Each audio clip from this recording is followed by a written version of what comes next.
He is. I mean, I guess I've never seen them, but I enjoy listening to the Rolling Stones. Yeah, that was my first time, but, and I'm not a huge Rolling Stones fan. I just had an opportunity to go with some high school friends and, Yeah. but it was a great day. I mean, I've become even more of a Rolling Stones fan after seeing that. So they were up there just having fun and, 78, 79 years old. It's just crazy.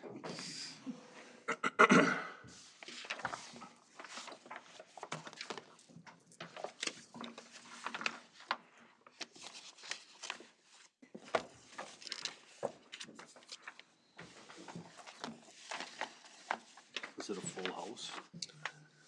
It said in the paper 45,000. There's a lot of empty seats. Was there? And that's why we kind of went, because the tickets 6 or 8 weeks ago were just astronomical. But this last week, we bought ours on Friday, $100. No. Yeah. Dang. It's one of the only times they didn't sell out. That's what I heard. Yeah. So now would have been the time. So 45,000. That's a good crowd too, yeah. Double the XL. Where was it at the? At US Bank. US Bank? Managing type 2 diabetes. On it. Let's start.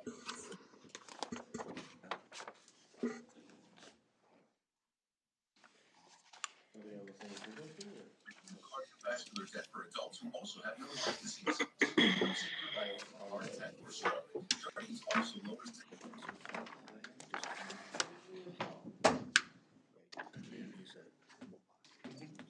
tract infections and sudden kidney problems. Ketoacidosis is a serious side effect and may be fatal.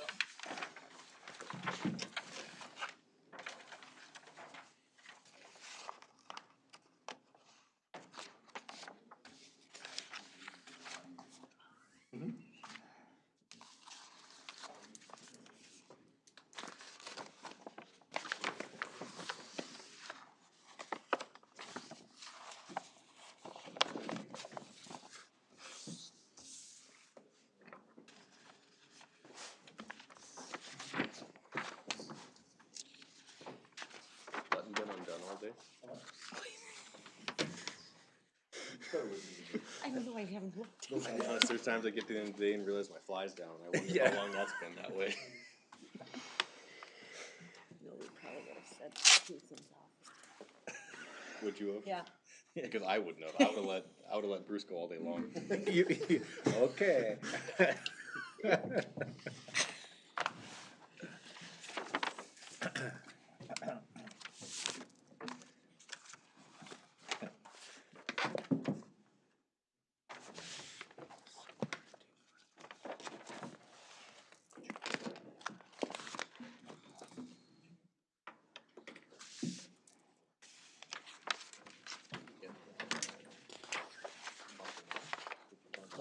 All right. Dealing with parent stuff, so. Oh. How about you? Should've been.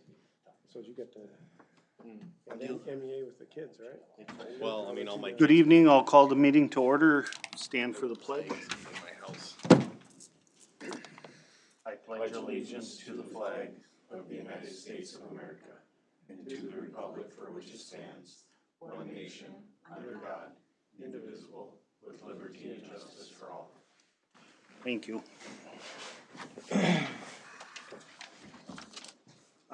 I would take a motion to approve the agenda as presented. So moved. Second. There's a motion by Sean, seconded by Bruce. Any discussion? Hearing none, all in favor say aye. Aye. Opposed, motion carries. All right, who will be presenting tonight? Chris Cavett will be presenting this evening. Okay, Mr. Cavett, go ahead. Okay, well, thank you, Mayor, members of the City Council and public. We're here for the assessment hearing for the Trunk Highway 19 Main Street Reconstruction Project, also known as the 2020 Capital Improvements Project. There isn't a sign-in sheet and an agenda back there. I make sure it looked like everybody had gotten that, but just as a reminder. And I'll talk just real quickly about procedure if anybody's not familiar with an assessment hearing. So I will present, give a presentation here, and then turn it over to the council for them to ask any questions of me or the project or of staff. And then at that point, the mayor will turn it over to the public for anybody that has questions or wants to address the council. I also want to remind folks that if you are objecting to your assessment and intend to or want to reserve your right to appeal in district court, you do need to submit a written objection to the city administrator before the end of the public hearing tonight. So with that, I will start out. Again, why are we here? This is part of the public improvement process. The assessment hearing is part of the Minnesota statutes 429, and I'll literally read this as it's shown on the slide. Minnesota statutes 429 is the most effective financing tool for municipalities to finance local improvements. Minnesota state statutes 429 grants cities the authority to use special assessments as a mechanism to finance public improvements. The special assessment exists to assign as much cost as reasonable to the properties receiving a direct benefit from a public improvement project, thereby reducing the reliance on the general tax levy. Assessing the property owner for the benefits received from the public improvement minimizes the possibility that a property owner will reap a financial profit from the improvement at the expense of taxpayers. Just to remind everybody, the scope of the project, most everybody's familiar with it, but basically stretches from Trunk Highway 21 on the west end all the way to 7th Street Southeast on the east end. It's just shy of 1 mile. Give you a little background just to remind folks of all the public involvement that's been involved in this project that's brought us to this point. Again, part of the public improvement process. It was about 5 years ago that the council actually ordered the preparation of the feasibility study, which is the first step in beginning the public improvement process. Back in February 2017 was the first of about 14 stakeholder committee meetings that lasted about 2 years. Again, that was from representatives of the community to help direct the design, work with the design staff on scope and direction. Couple public hearings were held in public open houses were held in 2017, and in May of 2018, the council accepted the report and ordered a hearing. Again, part of the public improvement process. There was 2 public hearings held during this project, back in June of 2018, and in December of 2018, the second public hearing was held. Also at that time was when the city council approved what they call the municipal consent. Basically, that was approving the design and the layout as proposed, what kind of street widths we'd have, sidewalks, general design, et cetera. Again, a lot of that direction was driven by the stakeholder committee. During the design process in March and April 2019, property owner meetings with direct property owners along the project. And then January of 2020 was when the council approved final plans and authorized advertisement for bids. April 2020, there was bid opening and award of bids occurred at that time. And of course, construction started shortly after that. October 4th of this month, council declared the costs and ordered the assessment roll and ordered the assessment hearing. Notices again were sent out here in October following statute, and then here tonight as the assessment hearing, the public assessment hearing.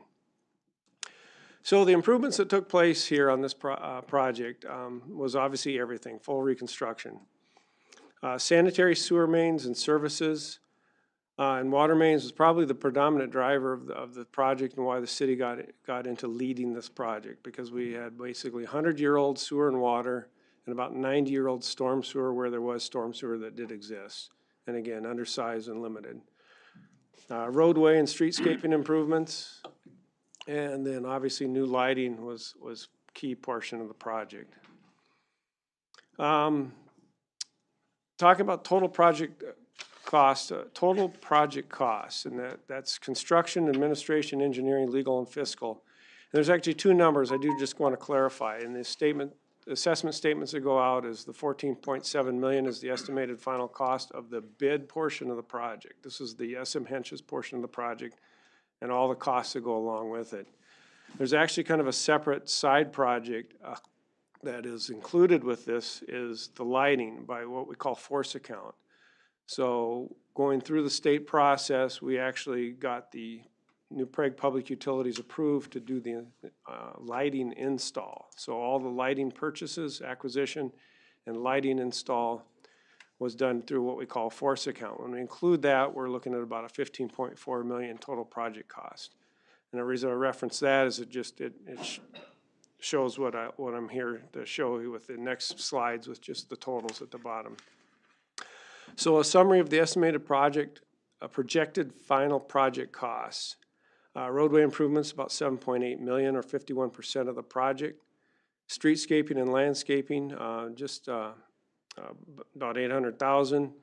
Lighting there was a portion that was done through the bid and a portion of it was done through force account. It's a total of about 1.4 million. Stormwater improvements about 1.9 million. Sanitary sewer improvements about 1.4 million. And water system improvements of about 2.1 million. Again, for a total of about 15.4 million. Estimated project funding, it's good, and we look at assessments, understand how the projects like this are, very complex and how they're financed and funded. So MnDOT is covering about 8.5 million of the project, 55%. LeSueur and Scott counties have a really small share of about just over $100,000, about 1%. There's federal money that's involved in this project. The vast majority of it's actually going to the lighting on the project, but it's covering some other portions of the project that we got through a funding source. It's coming out to about 1.6 million or about 10%. Sanitary sewer fund, about 1.5 million. Water utility fund, about 1.6 million. And the assessments, which is, again, is the number we're looking at here today of $1,734,588.55. And then municipal state aid, that's actually the city's money, but it's money that we get through the gas taxes, funding a portion of what we call a portion of the project as well, about 400,000 or about 3%. Again, to reach that 15.4 million. You've seen me do this in the past. I'd just like to do it as another comparison. Again, how is a project like this funded? Again, neighborhood contribution, which is the assessments, about 1.7, a little over 1.7 million, or the citywide contribution, which is all those other funds, the sewer fund, the water fund, about 3.1 million, and outside contributions, which is federal, state aid, and the counties, about 10.6 million, reach that 15.4 million. So the assessments are covering about a third of what we call the city's obligation on this project. So I want to talk a little bit about assessment methodology. For those that were on the council back during the feasibility study and recall the public meetings, we still followed the guidance of our assessment policy. But because this project was rather unique in that we had a lot of small, really narrow properties, most of the assessments are done on a unit basis on all the neighborhood projects we do. And I'll clarify that by, again, if you look at this diagram here. For residential properties, a single unit. If the project is happening in front of them, it's one unit, one unit, one unit, one unit. Properties on a corner that either have been assessed in the past or may be assessed in the future on a side street, they're treated with a half a unit on one side and a half a unit in the future on the other side. And there's a number of properties on this project that have been assessed in the past under past projects. Some of the side streets have already been done. So again, we treat that as a half unit on those sides. But because we had so many varied properties on this project, a lot of commercial properties that we just typically haven't had on a lot of the neighborhood projects, we actually converted the assessment rate to a front footage rate to deal with the varied sizes of properties. Again, not something we typically do, but this was the methodology that was presented in the feasibility study. Because we've got some properties that are like 25 feet wide, and we have some that are hundreds of feet wide. So basically all the commercial properties, commercial, institutional, industrial, and multifamily properties were treated on a front footage basis. Now, any properties that were on a corner were actually considered for a a corner credit. A corner credit of up to 37.5 feet. And where that 37.5 feet comes from is the average single-family residential lot for the basis of assessment is assumed as 75 feet. So half of that would be 37.5. So for properties that were smaller than 37.5 feet in frontage, there was no credit because they were basically paying less than a half a unit. For properties greater than 37.5 feet, they were given a credit that at least brought them, they'd pay at least a half a credit, or they'd pay more if their frontage was a lot more. Just, again, a clarification that those did vary, and again, all the corner properties were treated with a corner credit. Assessment rates. Just to clarify those, the street reconstruction rate has never changed. This is the same rate that was presented back in the first public neighborhood meetings, public hearings. The assessment rate for residential properties, single-family residential properties, was $8,500 per unit. For the commercial, industrial, institutional, and multifamily properties, the front footage rate was $147.33 a foot. That has never changed. During the public meetings, neighborhood meetings, property owner meetings, public hearings, we always said that the sewer service assessments and water service assessments would be dependent on the bids that came in. After the bids were received, we reviewed the costs and we brought back to council as a clarification or explanation of the amounts that were proposed to be assessed for sewer and water, and those were actually published and presented to the property owners as well. So those are shown up above. I know they're pretty small to read, but 4-inch sanitary sewer assessment is $2,200 each. There's a few 6-inch sanitary sewer services. Those were at $2,950 each. Water service was, if you recall, this was probably the most challenging part of the project, was just there were so many different needs. There was a lot of discussion on trying to have folks consider 6-inch fire suppression services, et cetera. So there ended up being a lot of options that had to be coordinated. The standard typical 1-inch water service with connection outside was at $3,000 each. 1-inch water service stubbed to the property for future use was also $3,000 each. The 1-inch water service with connection inside the building, brought in and connected by a plumber, was $6,320 each. There was a few 2-inch water services with connections outside the building. Those were $4,200 each. And then the 6-inch water services. The 6-inch water services connected outside the building was $6,425 each. A 6-inch water service connection inside the building with a plumber was $11,660 each. And we did end up with a lot more than expected on the project. Folks that chose to do that. And then last but not least, we had a few property owners where a 6-inch water service was stubbed to the property for future use at $5,900 each. So the assessment process, just to clarify again, the way that works, it's all, again, they're stated in the cover letter, stated in the notice of assessment. Assuming the council approves the assessment roll tonight, there is a 30-day interest-free period that the assessment payment can be paid begins after tonight. After 30 days, if there are any unpaid balances, those are levied to the respective counties and payable beginning in next year in 2022. And to be payable with property taxes over a period of 15 years. The interest rate on the assessments was set at 2.69%, and that's reflective on the bond that the city sold.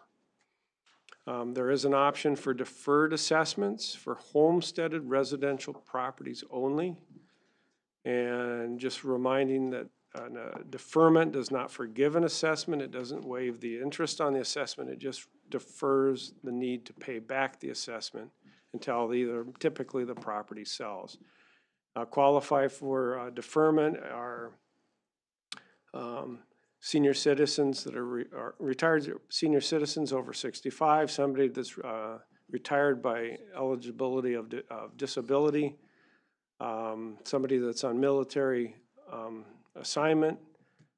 And then there is also a clause in the city's ordinance that does allow for financial hardship. And there's an application process, and I believe there's a 14-day deadline for anybody that wishes to apply for a deferment. So with that, I will turn it back over to the city council for any questions. And then at that point, Mayor, you can turn it over to the public for comment. Okay, thank you. Any questions of the council for Mr. Cavett? Just to clarify, that 30 days, is it 30 days, if we approve that today, would that be on Thanksgiving Day or the day before, that they would have to have the payment inside the city office? Yeah, essentially it's 30-day. If 30-day brings it to Thanksgiving, I suppose the due date is the day before. Yeah. Okay. Yeah. Okay, I'd like to open the public hearing. If anybody would like to speak in regards to the public hearing, and I see that we have Diane and Ron Johnson online. If you guys want to speak, just tune in and raise your hand. You need to come up to the podium, state your name and address for the record, and for those unable to approach the podium, just raise your hand also. You'll have 5 minutes to speak, and then all questions for council, staff, and applicant, they're gonna be recorded, and your questions will be addressed after the hearing. So, okay, public hearing's open. Does anybody wanna speak to the assessment? Does anybody wanna speak to the assessment? On or offline? Going once? Yes, sir. Yeah, my name is Steve Blocker. I'm Yeah. owner of 215 West Main Street, Humble Pie. Okay. And we were looking to sell my wife's business, Humble Pie. And I've had a couple of interested buyers on the building in addition to that. And so the question comes, do we pay the assessment now, which I guess I would have done, which I think is entirely fair, and I think I was surprised at how reasonable it was. But in any event, the people who are interested in buying it wonder, if I pay the assessment up front, of course, that means they're gonna have a lower price to pay, or do I just simply offload it to them and let them deal with it over a 15-year period? A big ingredient in that would be the intentions of Scott County Taxation Department. Are they planning on making adjustments to the current property tax market values or not? Yeah, that I get. They've been very radical. We bought the building in 2013 and it didn't change in value a dime until 2019 when it went up 72% in 1 year. And it hasn't changed since. So are they going to be adjusting market values, or do you not know? Don't know. I don't. Okay, well. I'll be honest. I didn't expect to get an answer, but I wanted to say something publicly about that. It seems strange to me. We've owned property in many, many locations before, and generally if property values go up, taxes do. If property values go down, taxes do, but not in Scott County, apparently. So, thank you. Thank you. Anybody else? Yes, ma'am.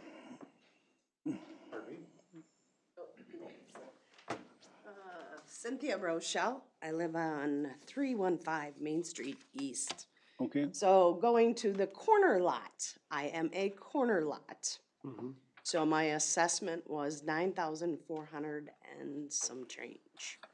So if they're gonna do Lincoln, I'm right on Main and Lincoln, am I getting assessed at a half a unit?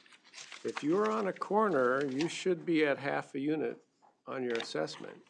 My assessment was like $9,432 and some change. That's probably about right. It should stay on your statement. 1/2 unit, and then it's 1 water, 1 sewer, it probably sounds like. Okay, because I just spent $6,000 replacing my water line to my trunk. And I was told I could not keep that replacement that I spent $6,000 on, that I needed to replace the whole thing again. Yeah, So I got $6,000 just about a year and a half ago, and now I'm getting the $9,000 because I asked for the guys out front if they could leave that be, since it was just replaced, and they said no. yeah, that's not feasible. When the main is replaced, all that infrastructure out to the right of way has to be replaced on the water. So whatever happened on your water surface was a whole different situation. I mean, obviously, it sounded like it was a replacement of a leaky service is what I understand. Yep, Yeah. found a leak in the middle of the highway. Yeah. So, but to answer your question is yes, so when Lincoln would be done, there would be, at that point, you would have a half a street assessment, and that would be it. And that would be the other half that you're not getting on this assessment at this time. Okay, so originally my assessment would have been more? Again, the residential the corner property, for this year, the residential property assessment for street was $8,500 for a full unit. So you're getting half of that at probably $4,250, thank you. Okay. Plus the water, plus the sewer service. They have had trouble right at my corner lot, figuring out measurements. The shut-off valve is way above my property now because they had to dig down so low to do the cement work. Yeah, they're finishing off, and a lot of those things will be adjusted yet. I think they'll be doing final grading on the sidewalk here shortly, so. Okay, because it floods there, and they can't seem to figure it out, and it still floods. So, the sidewalk's crooked, and it continues to flood. So, the gentlemen that have been doing the cement work has not been real impressive for the accountability of monies were being spent. So, Okay, well, I will, wanna come look, it goes like this. okay. And when it's rained, it still floods right at Lincoln and Main, so. You're talking in the boulevard or Nope, yard? in the street, In the street. yep, it always has, right? I'm right near Memorial Park, and it's, when we get a good rain, it has Yeah. always flooded there.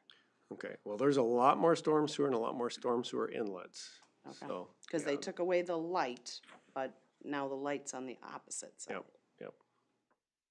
So then my question too is I'm told that I'm gonna get grass in between the sidewalk and the street?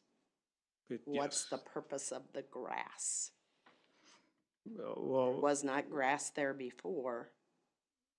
yeah, that was the way it was proposed for design in the residential areas, was grass between the sidewalk and the curb. And who's accountable for that? Just like any grass that's within the right of way, that's the property owner that maintains that. So when the plows come by and destroy it, I'm gonna be responsible, or is the city gonna fix it?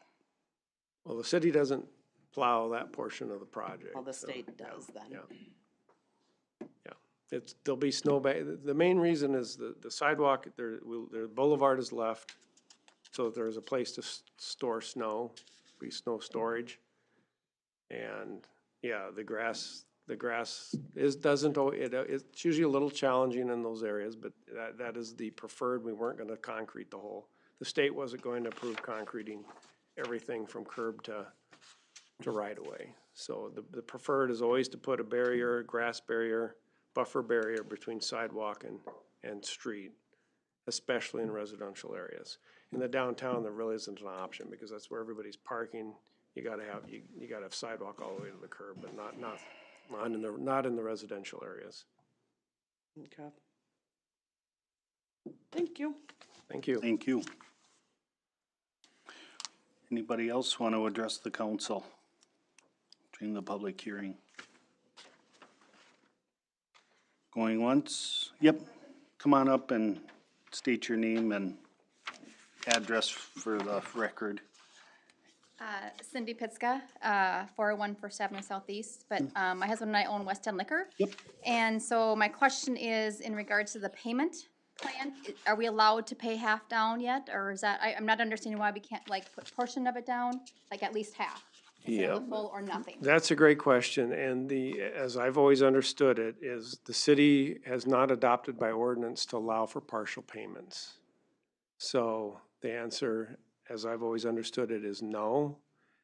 And either it's a full payment or it just defers to the county, meaning any unpaid balance just rolls over to the county and is payable with property taxes over that 15-year period. You can always pay off to the county early. But you said the city, we have to pay the city up front, but yet we have to pay the county. If you wish to pay the assessment, either basically in full, you have 30 days, you can do it without paying interest.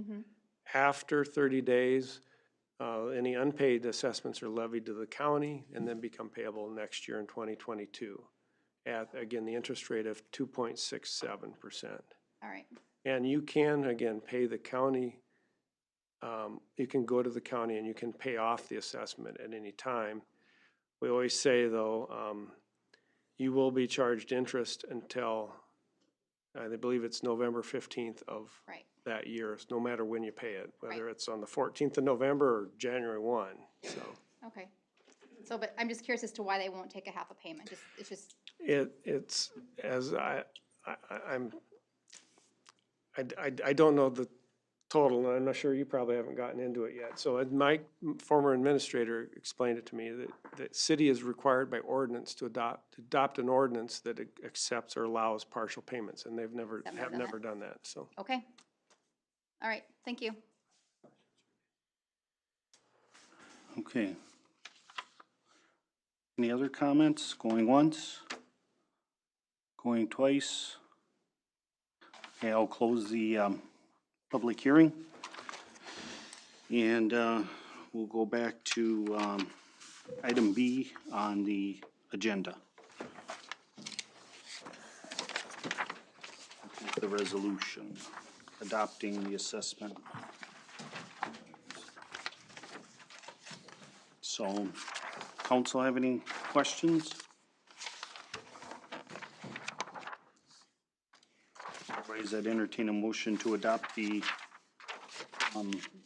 assessment on the Highway 19 Main Street project. I'll make a motion to approve Resolution 21-10-2501. Is there a second? Second. Bruce made the second. Any other discussion? Hearing none, all in favor say aye. Aye. Opposed, motion carries. Thank you. Okay.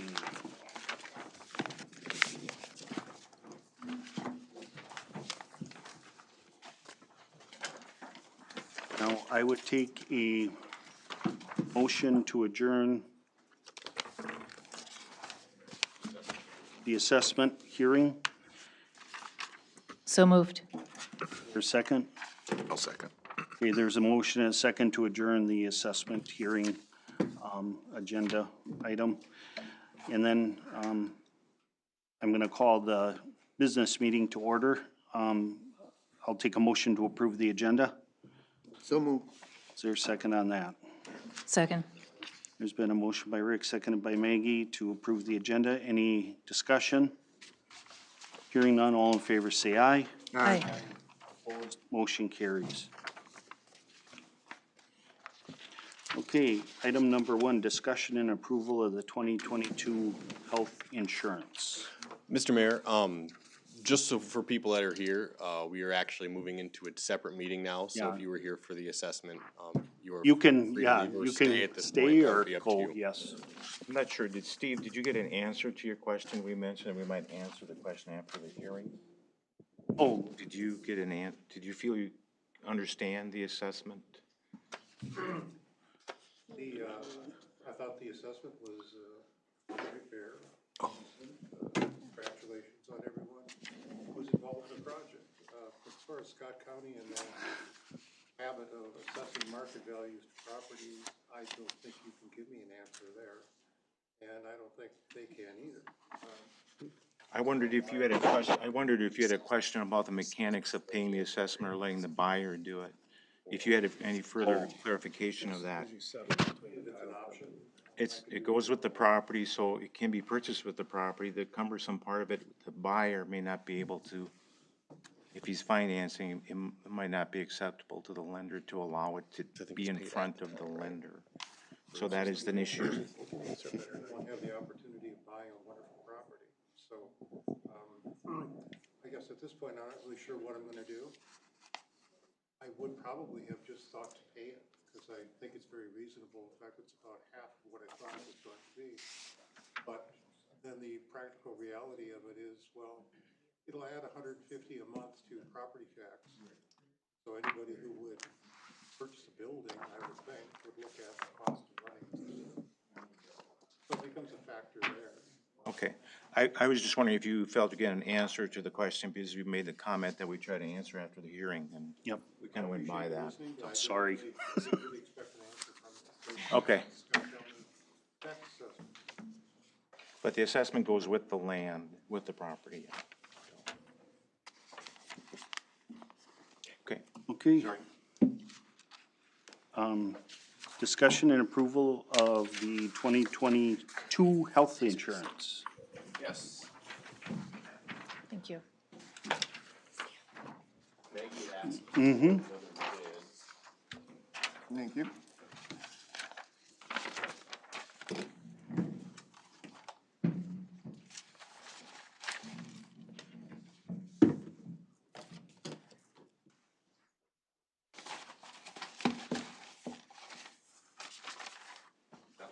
I will let Patty speak to this, since she is in charge of collecting these bids and whatnot, so.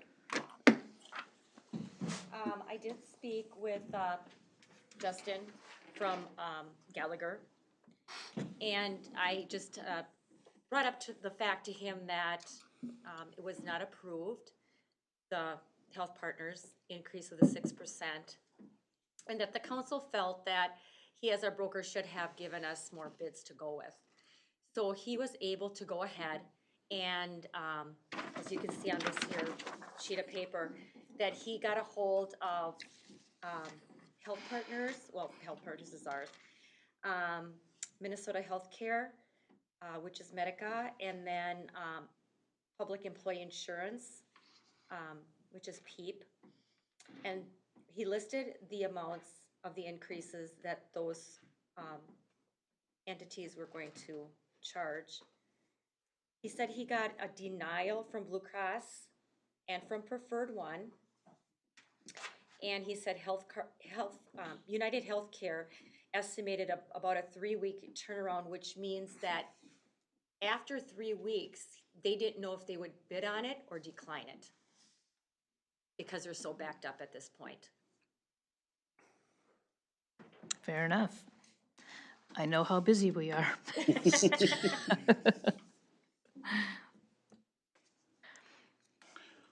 Well, I appreciate this. It was just something different than I usually hear from a broker, of just coming with one bid, so we don't have a comparison. So this is really helpful. I appreciate your time. And I think, I mean, next year we can just make sure that we come to you with all of the bids, if that's what the council wishes to see. Yes.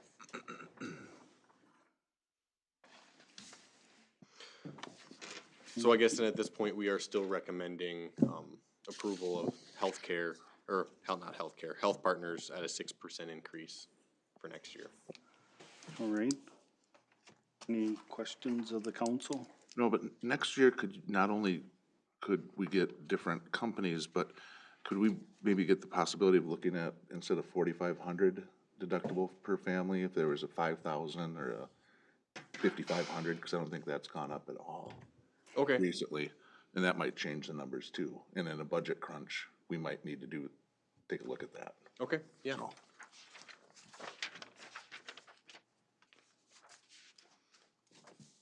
Okay, any other questions?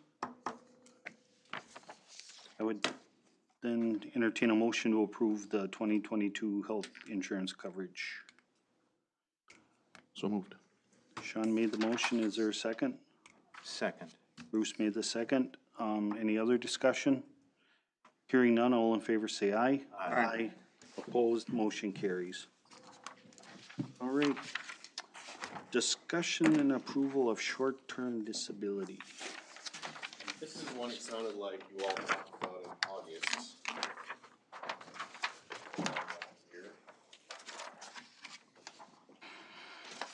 That, we had brought that up at the, August 11th city council meeting, Okay, our budget meeting, our Budget first meeting. one that we had. that we talked about, yeah, and you were gonna get numbers. And actually, those are figured into our budget right now. So we just need a definite before we can proceed with that. If the council so wishes to. We would stay with the same carrier, it's just that we would change the, We'd be changing the amount of the maximum weekly benefit from $100 a week to $1,500 a week or 60%, whichever happens to be less at that point. Should an employee need to go on short-term disability for some reason. And what is it now? It is currently $100 per week that it will pay out. And we're gonna jump to 1,500? It'd be $1,500 or 60% of their weekly earnings. So if for some reason that employee only made $1,000 a week, then their payout would be $600. That's 60 right there. Why was it so low before at 100? That seems, Perhaps you can't even put. I think we gas just on it. forgot about it.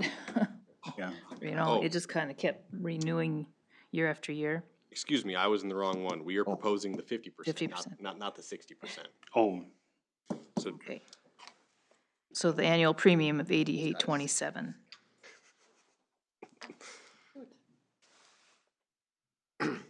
Patty, do you think this will be valued by the employees?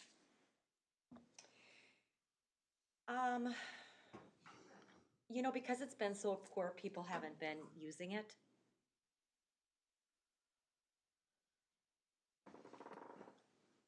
So I guess in my time as administrator, I've only had one employee ever actually use it. That being said, when he did need it, I know he very much did value it because he was out of work for like 12 weeks due to an injury outside of the job, but this is disability insurance for regardless of how you get injured, so.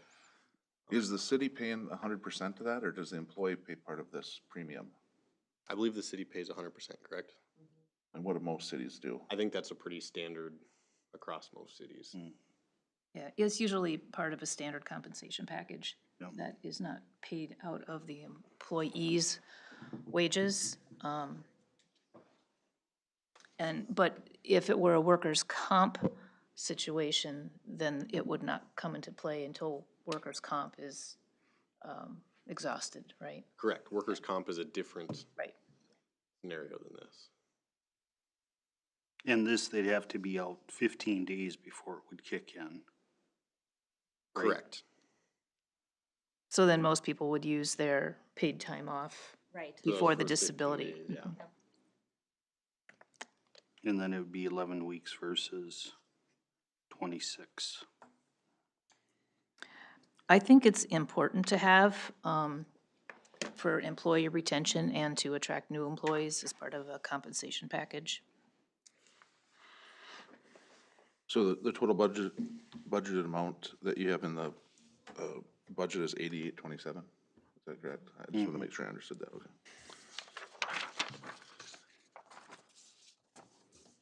I'll make a motion that we approve. Okay, I'll second it. Any other discussion? Hearing none, all in favor say aye. Aye. Opposed, motion carries. Thank you. All right, workshop 2022 city budget review, general fund budget. Yes, I'm just kind of planning on hitting some highlights, because I know we've kind of all talked about this before. And it's gonna kind of come down to a discussion of where we'd like to go with it. So I guess just kind of looking at the presentation I put in your packet. That first slide really just kind of going over the tax capacity that we've looked at over the last few years. As you can see, both due to businesses coming in as well as increasing property taxes, our tax capacity has increased 8%, then a little over 7%, and now we've increased almost 6%. Of note, this year, or going into 2022, of the increase in tax capacity, about 30% of that increase is from new homes and business expansion, and the other 60% is coming down from increase in property values for existing homes and businesses. So going over slide 3 on the proposed tax levy, I really just kind of wanted to lay out how that levy overall both has increased and we're proposing. As you can see, between our general fund, our debt service, and our EDA. Our debt service is we really peg that at what we're paying out for debt service. And EDA has also not changed actually since it was first put in place in 2011. So usually our changes come from what we're funding in our general fund. In 2020, we had 3.2 million. 2021, we upped it a little bit to 3.3, and now staff was proposing a 3.6. That tax rate I also have laid out there has dropped from 54.7% in 2020, down to 51.38 in 2021, and proposing a slight uptick to 51.9 for 2022.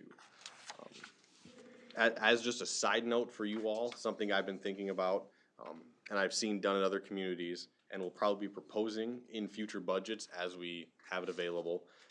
As debt service gets paid off, I am going to end up proposing that maybe we continue to levy for a similar amount, only in that amount actually is about the same amount that we are collecting for LGA. As the mayor knows, LGA can come and go at a moment's notice whether we budget or not.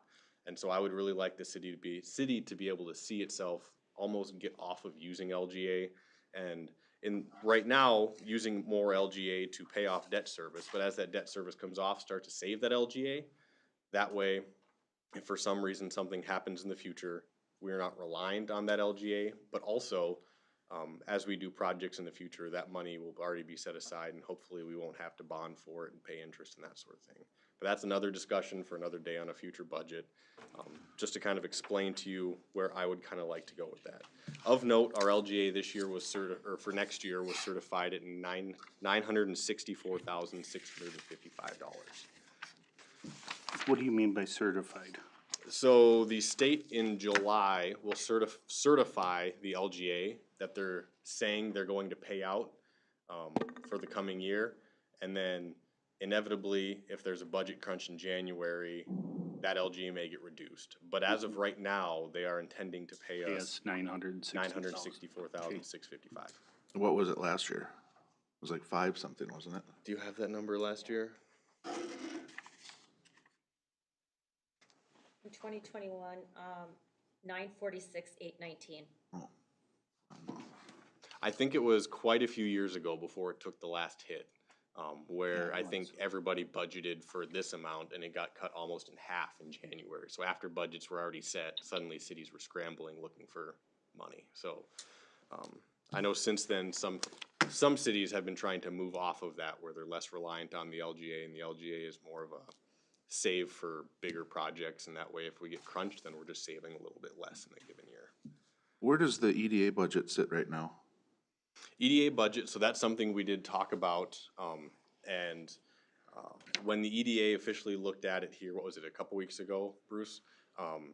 I had just run really quick numbers on the potential for a new position and how that might affect the EDA budget, and I was looking at a slight budget loss for the year, or basically overspending our $50,000. That being said, Patty and I went down and we basically crunched the numbers, starting the position in May and in August. And under both scenarios, the EDA would actually come back under their levy amount for the year. What was their cash balance though? I mean, it's been a number of years that we've given 50,000, and when I was on the EDA, we never used it. It was just accumulating in there. Mm-hmm. Now, I know last year with the Main Street project, I know they were a little bit more aggressive in trying to help support those businesses and utilizing some of that money. But if we're looking at trying to trim that down, I don't wanna have the EDA sitting with $250,000 and then we're pulling another 50 out. Yeah. To sit in Do you the, have that exact balance on hand? Well, I think we Keep reviewed, in mind that there's, sorry to interrupt, there's a couple of things EDA has on the books that they need to pay for, which is an extension of 8th Avenue Northwest and 6th Avenue Northwest, that needs to be paid for out of their fund balance at this point from the EDA. So don't forget about the liability that they have as well. So, sorry, Patty. Oh, that's okay. no, but at subsequent budget meetings, we'll have that information in front of us. Right. Correct, yes, I can. All right.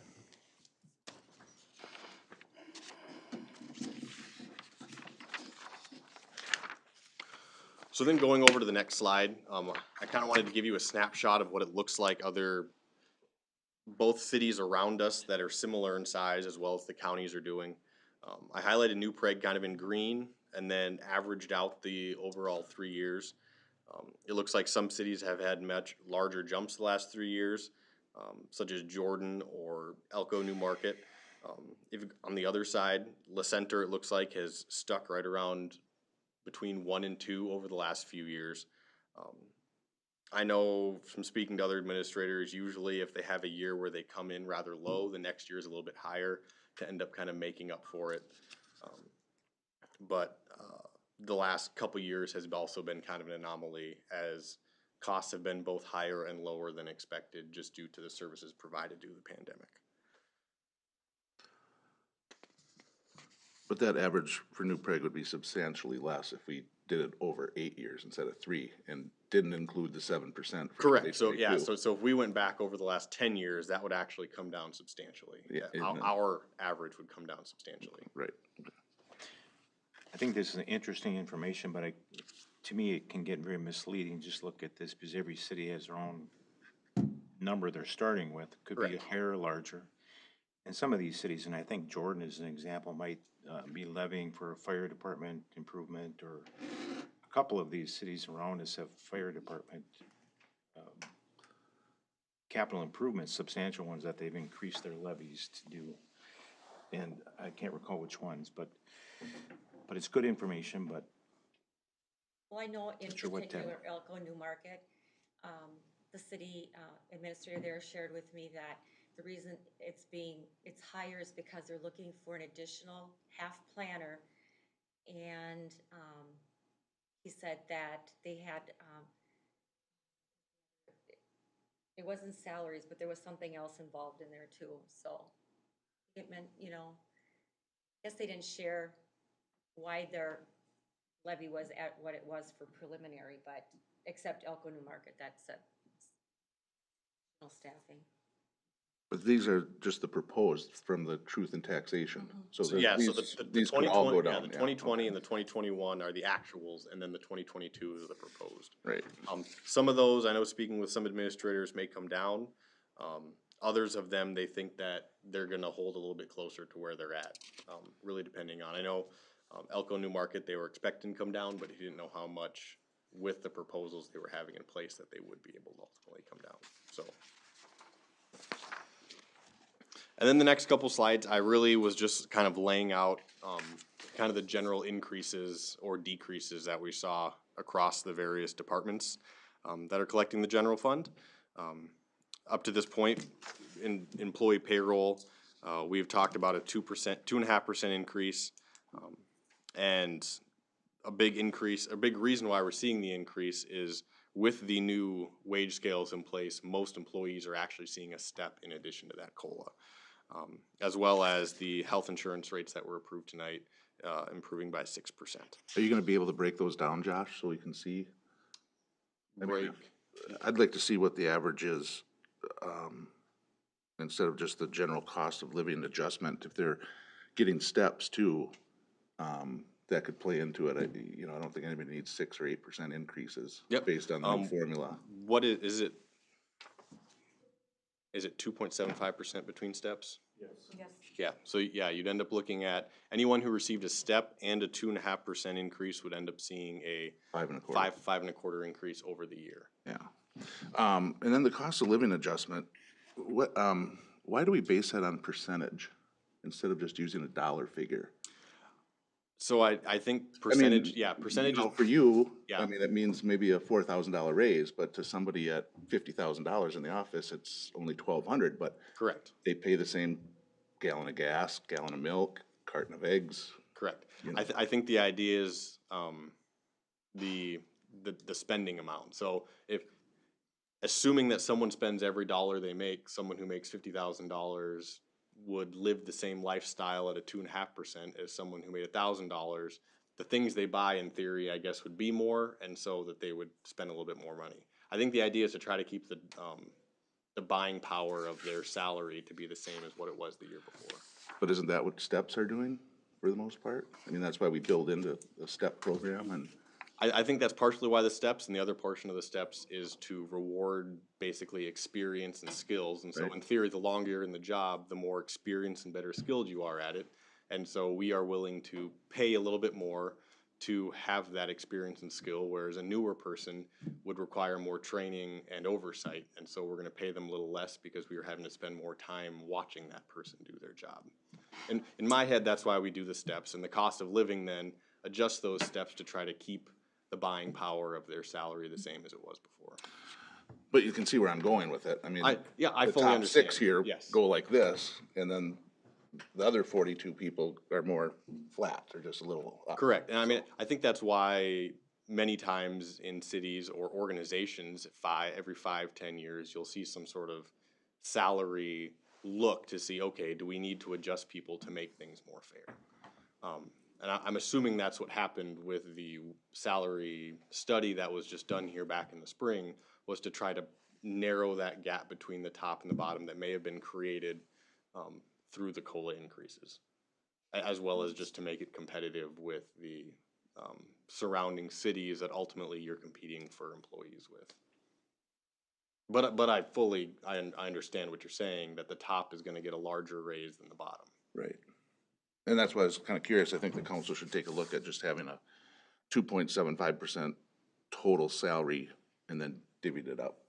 Because I mean, really cost of living is, I mean, you made a valid point that standard of living might be different if you're gonna spend 100% of your salary, but again, cost of living is electricity, gas, you know, Correct. food, and, you know, the top 6 aren't paying anything more than the bottom 6, you know? Yes. I mean, those are the things that I would wanna get at, but. Yeah, I mean, so I guess in theory, whether you make $50,000 or $100,000, if cost of living, which is keeping up with inflation, in theory, is correct, you're going to pay, in theory, in this case, 2.5% more for your electricity, whether you're at the top or the bottom. Is kind of how that lays out. 2.5%, actually, when looking at the surrounding communities that we looked at for the tax levy, is actually quite a bit on the low side. The only cities comparable on that last thing to us at 2.5% are Montgomery at 2.5%, and Jordan is proposing at 2%. Yeah, but I think the state was less, the county was less. I mean, Yeah, well, we were really good for the last few years giving 3% when. yep. So Scott County right now is proposing a 2.75%. Elko is a 2.6, Belle Plaine 3.25, Lonsdale's at 3.5. La Center and La Sewer are way up there chasing Social Security at 5 and 5.5%. I don't know if ultimately those 5.5% are going to come through, but I think that some of them have basically tried to peg theirs closer to Social Security, which came back at 5.9% for next year, I believe. 5%. 5%. I think it was 5%. Okay. But for a number of years before that, it wasn't anywhere near Yeah, it was that. almost nothing. And we were still giving 3s when. Yeah. Historically, the city's been way significantly over the Social Security cost of living. That's a separate cost of living index. Social Security used a different one. And from my understanding of the history, there's only been 1 year in the last 5 years that we've been close to the Social Security. Otherwise, it's been substantially higher. Mm-hmm.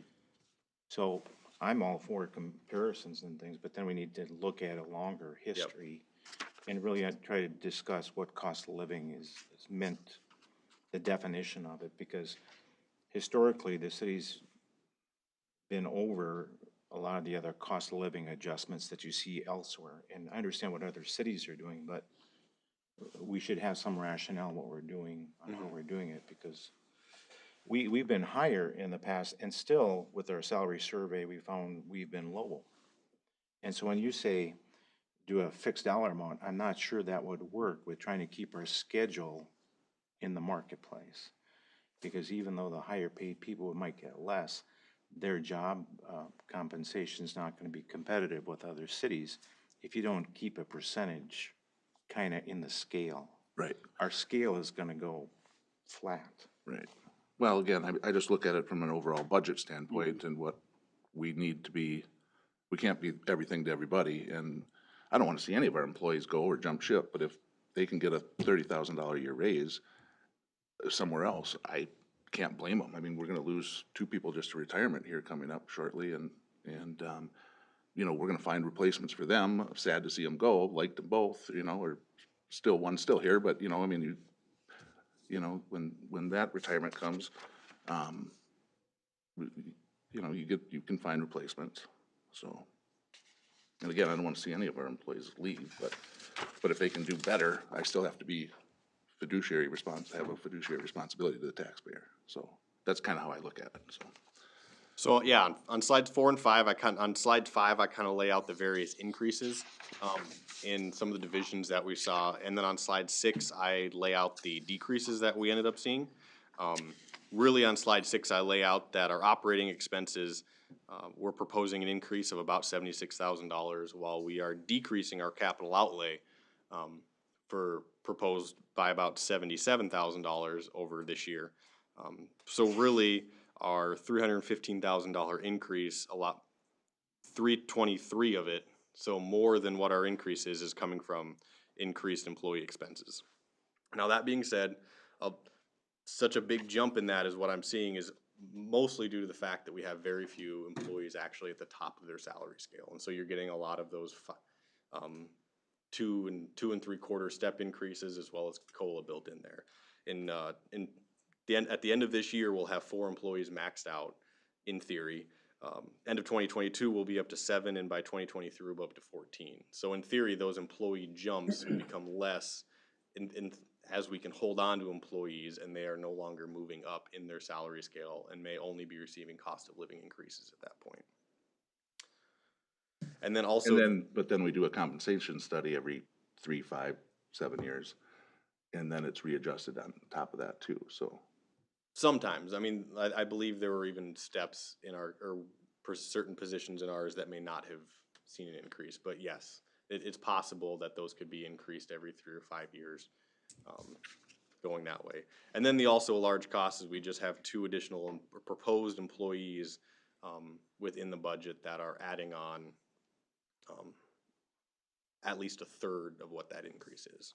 So next couple pages I just put in there to kind of further round it out. Talked about, quickly highlighted the various special projects, streets, parks, and park board projects, as well as we had talked about the various capital outlay, which is not a part of the levy, but we did talk about it at the last meeting, so I threw it onto slide 8. Ultimately, then finishing up on slide 9 with kind of where we wrapped things up. I guess looking at the various special projects, the stuff that I know council asked me to hopefully start digging into in my first year here.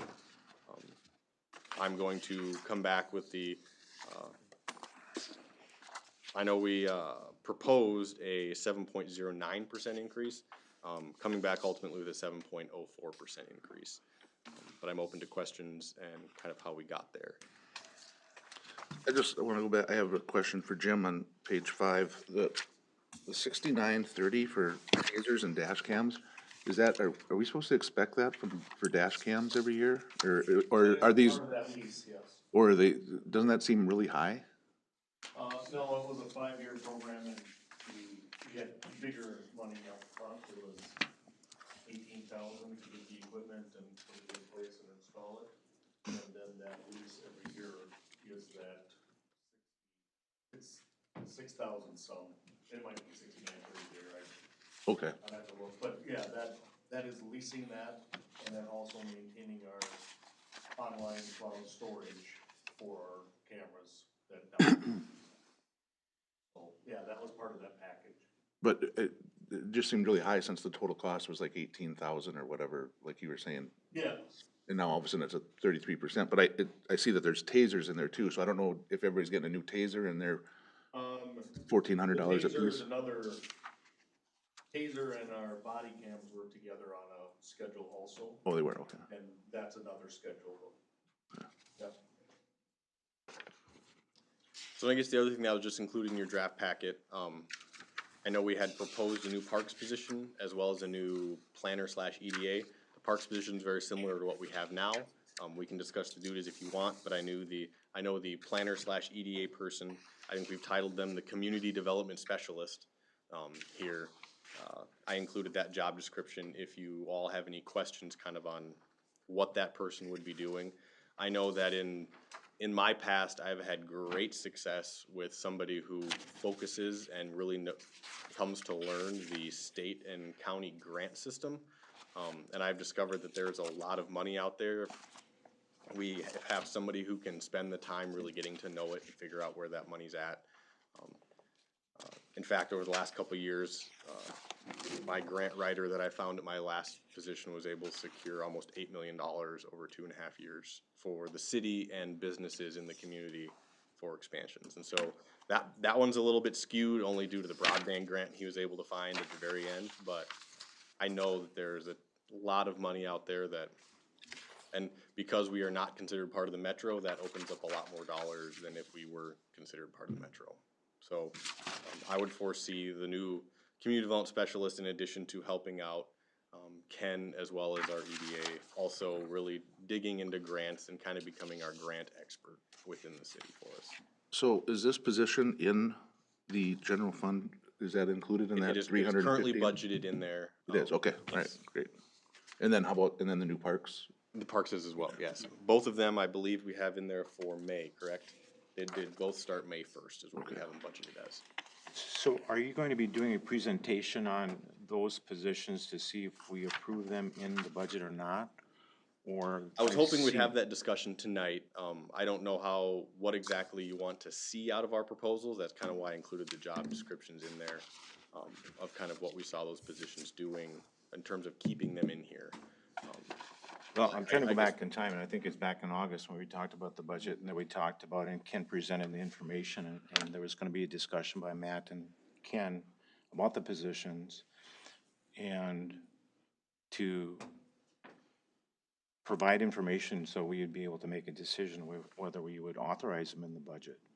So I'm not, if this is the result of that August meeting, and I think you were there, but you guys were there as well. So I thought that there would be a presentation about it and whether to talk about what the need is and what they would be doing and what tasks would be taken from other places and how to justify. I remember we had the conversation with the the water treatment plant, or you're borrowing people from someplace, and where was that gonna go and some of those things.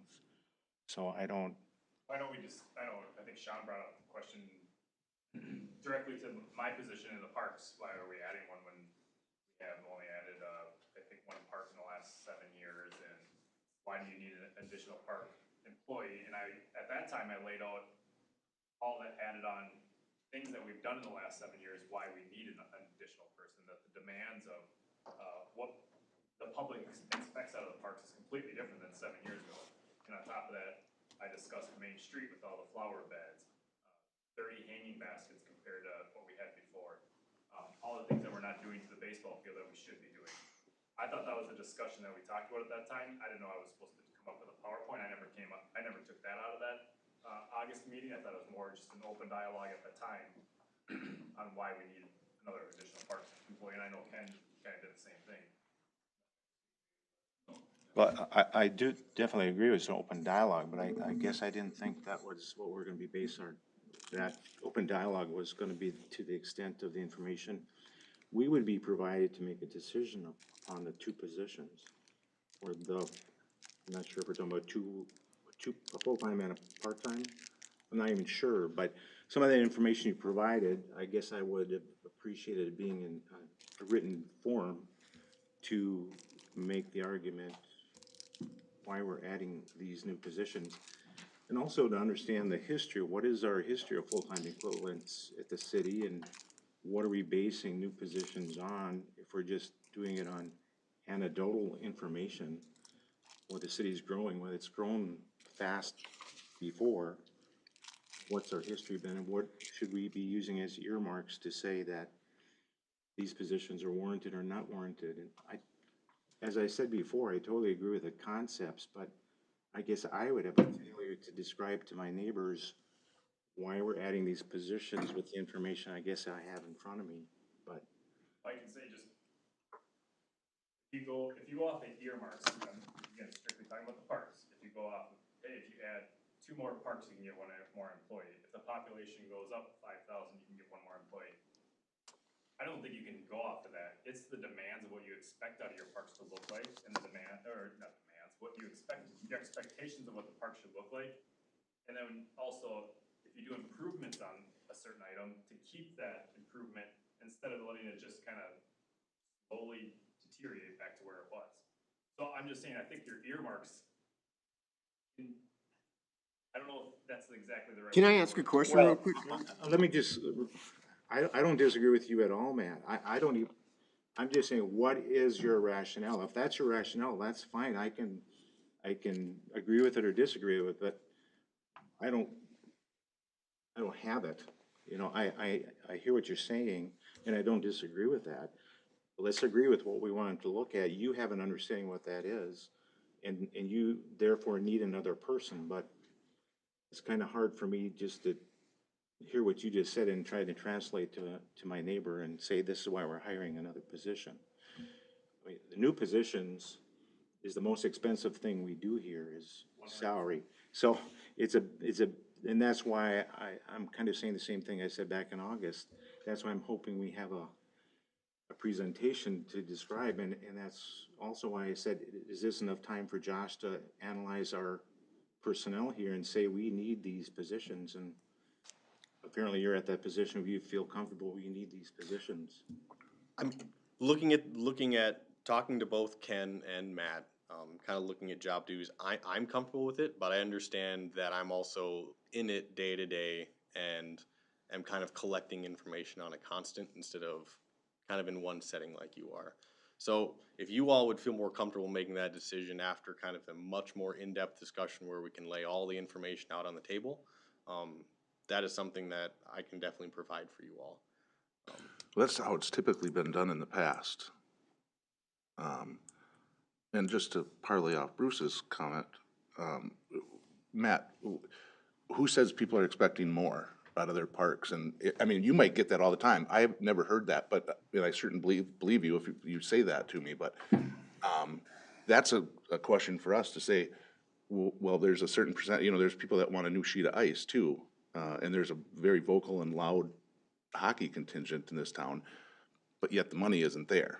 You know what I mean? So we have to be prepared to answer that question too, and maybe even be voted out of office by not giving them their parks if that's the huge thing. But I'm still not comfortable with the 7% increase, and I know you guys whittled it down quite a bit, but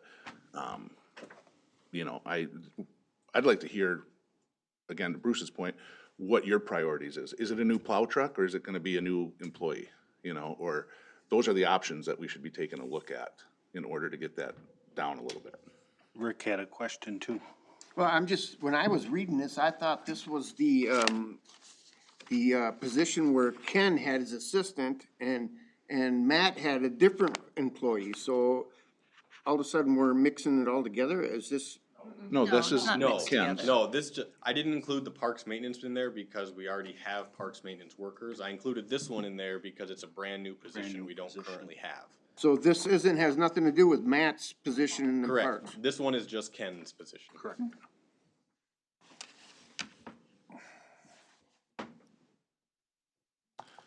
And I guess I know, just for you all, I believe we currently have 10 temporary workers during the summer. Is that correct, Matt? And the proposal would be dropping that down to 7 with a full-time. So we wouldn't be keeping those 10 and just adding on. Because I think Matt's discovered that there is a lot between plowing in the winter and various other just upkeep in the fall and early spring that requires almost another hand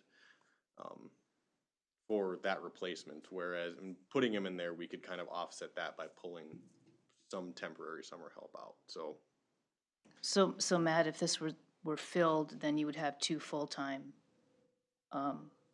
park employees plus Jim, right? Yes. Okay, okay. I know that we've had some discussion about this in the park board meeting as well, just because there are seemingly more demands on our parks and the upkeep of our parks. And we have added some new equipment and some new pavilions, which all require, additional work and maintenance.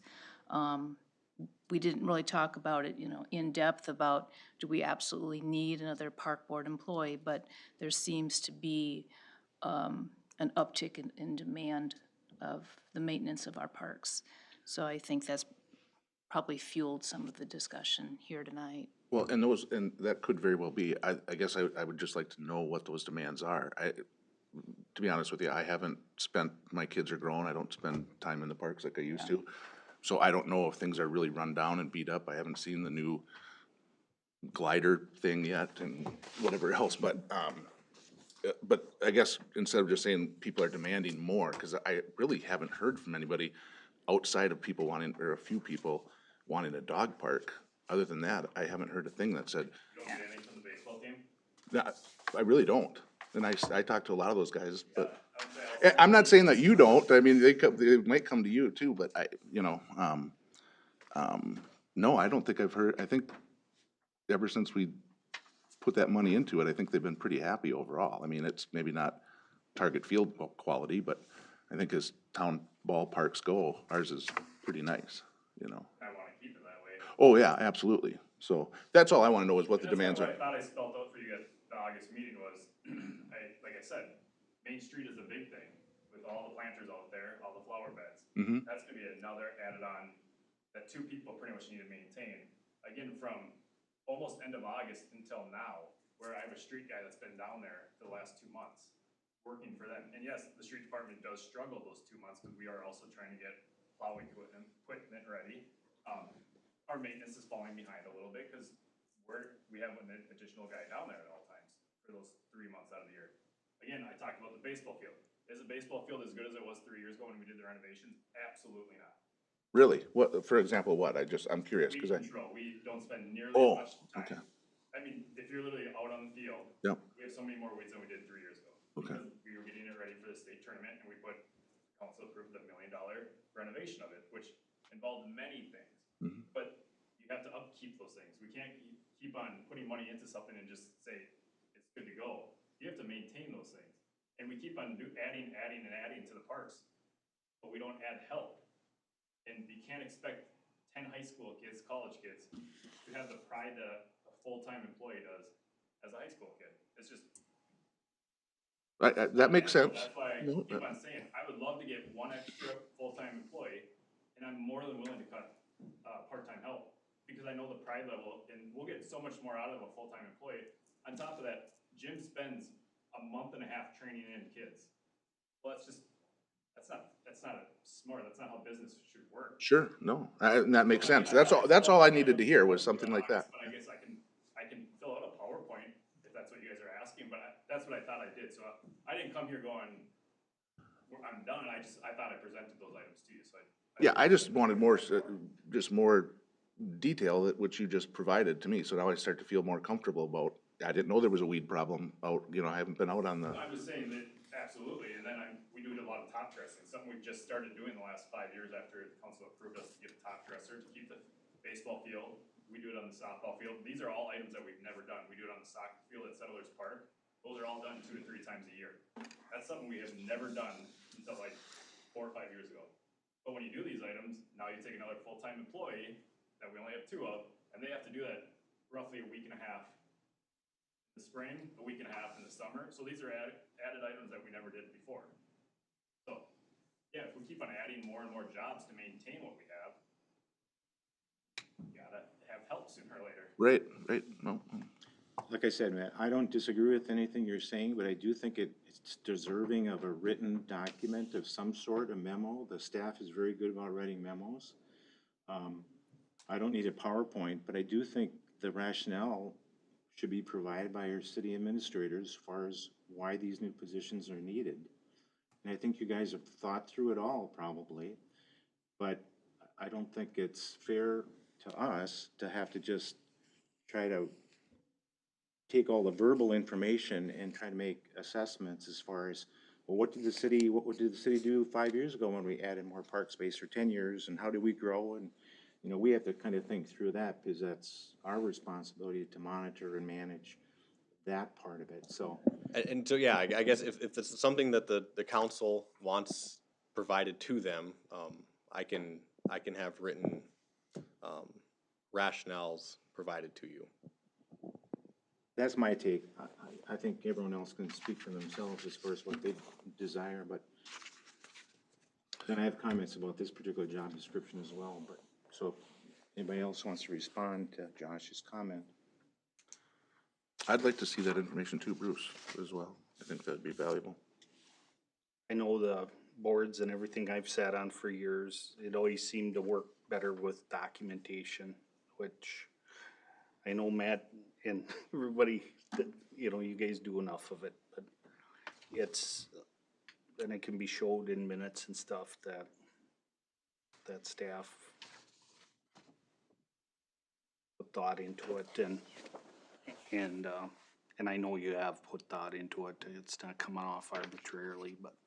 Yeah, I think any written memorialization, you know, is always prudent That's the way it is, and that's the cop protect us. coming, yeah, that's the cop coming out of me, you know, because you just didn't go into court without documentation. You had to have it. Yeah, any business decision, it would be nice, you know, to show the rationale behind it in case there is a question of how we're spending the money.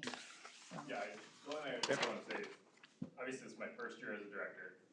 I think it extremely personal adding on another person, where adding another person is, obviously I'm a taxpayer, I know how that all works. Increase the tax we want to off any of that, but when you see it for as long as, I've been with the city for 20 years in the street department, public works supervisor, now director, I see the struggles what the parks department has gone through and the things that have been falling behind. So it's not like just in the last 8 months, hey, I want to get a parks guy, this would be great. This is something we've talked internally for a long time. Yes. And it is a struggle for my first year at saying, hey, let's add employees. That's not the type of person I am. If the need is definitely there, I'm gonna definitely bring it up to you guys. So I just don't want you to think, hey, first year is already adding employees, this is gonna be an every year deal. No, I'm gonna bring to you what I personally believe is the right thing for the city to bring. And Matt, I know the Parks Department has been asking for an additional employee for probably as long as I've been on the council, and it's always been shot down. So I think you need to push for what you think is right, and I think we just need to have an understanding in a memo of the rationale behind that, and just, again, to do our due diligence and to memorialize that rationale in the event there's ever a question. Totally agree. I have no problem getting that information, Josh, work with Josh, getting that information for you. Yeah, I'll keep bringing it up, I'll tell you that. I don't blame you. I get it. I get it. I'm pretty close to the parks. Yep, I know that. But yes, I can provide the rationale for both of those positions for you here in the coming weeks. Thank you. And if I could just make some comments about the particular job description. Yes, of course.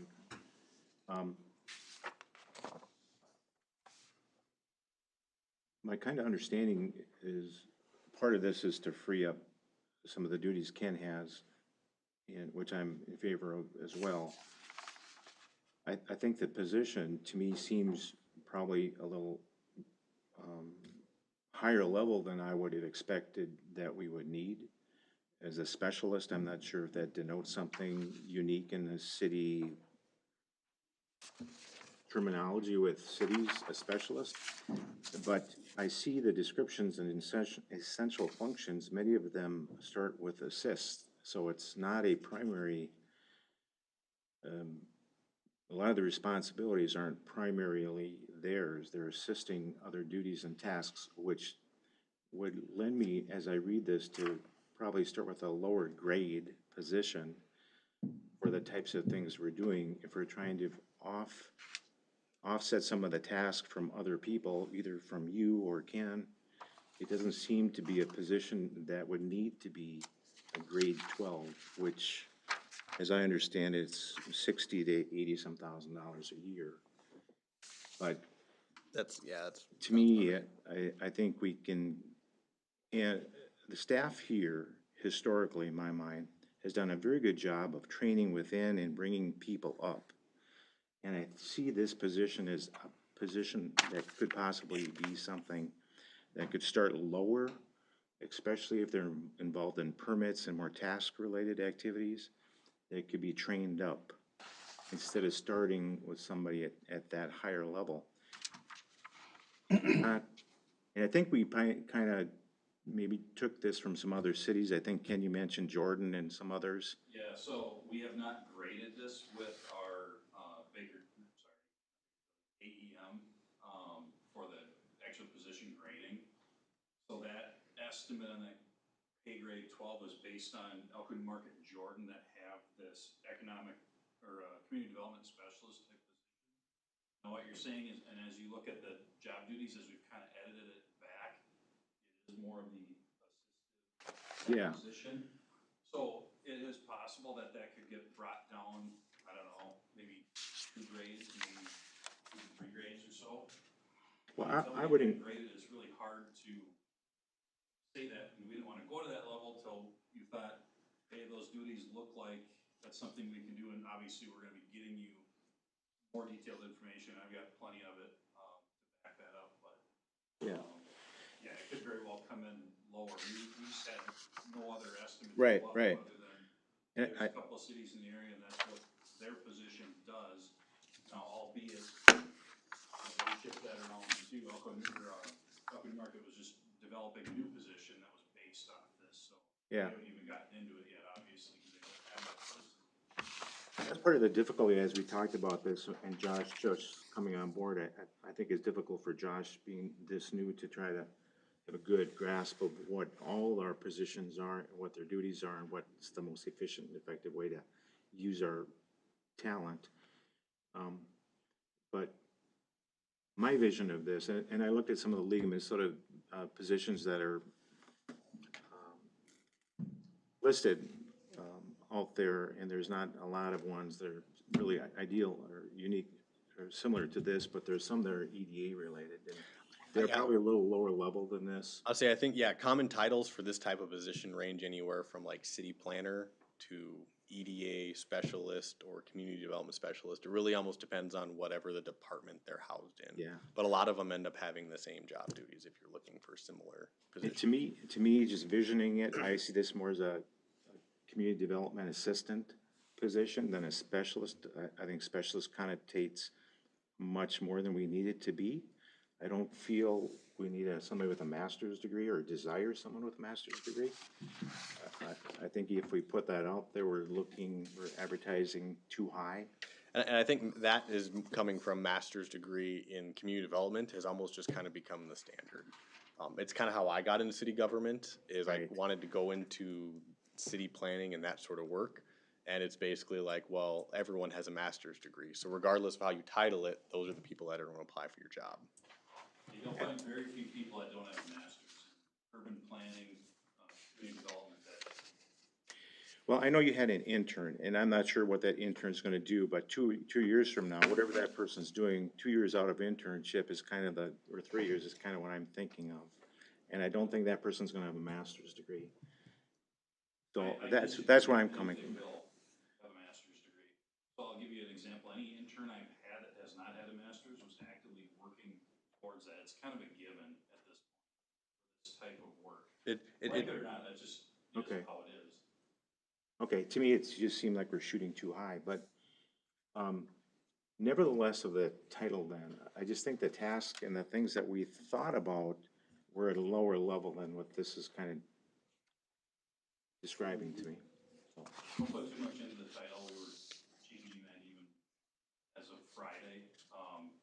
Like Josh said, I could have easily called this planner one, Right, you know, that type of thing. It could have been economic development, you know, whatever, Right. any number of different titles. It was more the duties are what's the important part Right. of the. but I guess I go back to, I do see this position really, being supervised probably by you. So I think that it's more of a train-up situation in my mind than, someone that's gonna be, had already done this for 5 years somewhere else. I don't know that we need to hire at that kind of level, but. Is there any other comments, I guess, on the job description in the packet? I already thought there was an intern assigned to you, Ken. Wasn't there in a budget Yep. a couple years back? Done and gone was here between, May and August. Because they had to go back to school. Yeah. So I would like to go to page 5 again here, just so I understand this completely. So. Yep. The number 2 bullet point, 61.3 for the increased professional services. So you're required by law to have the election equipment, right? New election equipment? Correct. So that's, can't move anywhere. That's one it sounds like that the county has decided just to start charging us for it, correct? The election equipment? Well, this is the new election, we need additional election equipment because what we're being faced with is having the absentee balloting. Yeah, Right, the county's making us do the absentee Exactly. ballot. right. So I mean, we have to have that. Right. There, so, and then the health test for firefighters, do we know what that is? That's, Yes, so, speaking with Steve, it sounds like, there are basically various, tests related to your heart and your lungs and whatnot that a lot of other fire departments do that we have never really done here. And so Okay. he was hoping to be able to do some of those same tests, just to make sure that year in, year out, we don't have firefighters who are degrading in health due to fighting fires and we're not catching it. sure, So okay.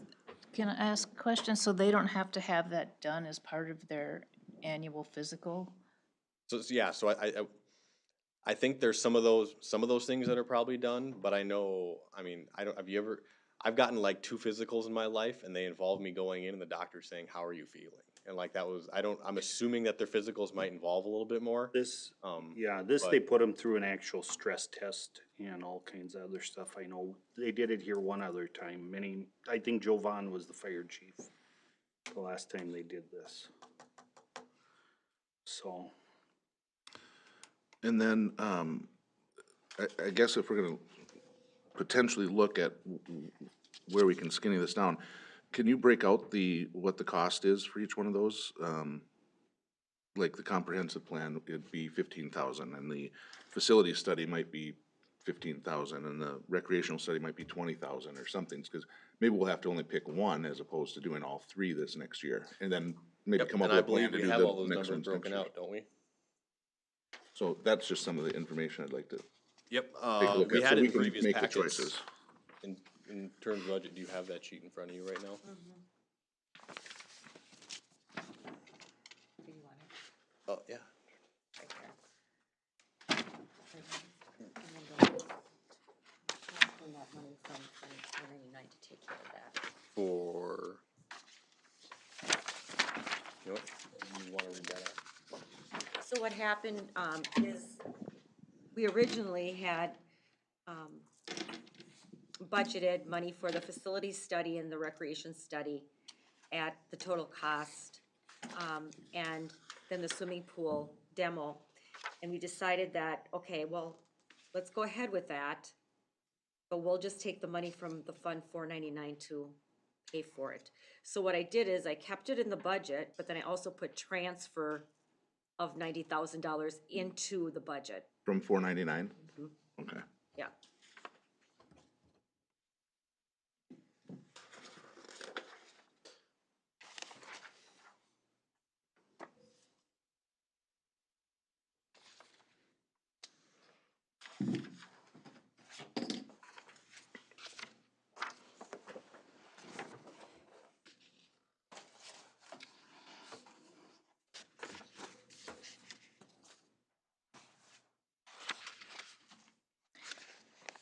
So I guess at this point,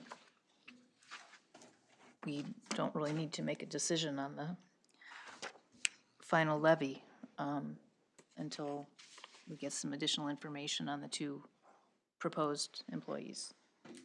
Correct, yep, and I will get that information together, so we can have a further in-depth discussion on both of those employees and hopefully, get to nail down a number here sooner rather than later. Yeah. So Matt, do we have to, is there anything we can push off of here, like the seal coating of the paths or anything like that? And you, yes. Without doing further damage or something, is it something like? We're already slowly falling behind, that's why we didn't increase, like the streets, Yep. seal coating, we increased, 10,000, 15,000, because we keep slowly falling behind, because we all keep on redoing, having CIP projects, adding more streets that Okay. were never getting, seal coated before. So we just slowly kept on falling behind, and that's why we're increased it. So can you? Absolutely, but you're just gonna fall even farther behind on your preventive maintenance on streets, and they're slowly. Right, again, I mean, if we had an unlimited pot of gold, there's all kinds of stuff I'd do for the city. So you can definitely eliminate it, but we're already falling behind. You try to do them every 4 to 5 years, there's streets that are 6, 7 years old now. No, you said walking path. Well, I said walking paths, but I was, Oh, I apologize. the streets, I see a much more, definite need. I was thinking, again, I'm just brainstorming, just throwing out ideas, is the walking paths, can we save that 20 grand for next year, Yeah, again, you try to do it a certain amount of years, that you fall into that window where that's the best time to do it. You take it out, you just push that window, extend the window farther and farther. Sure.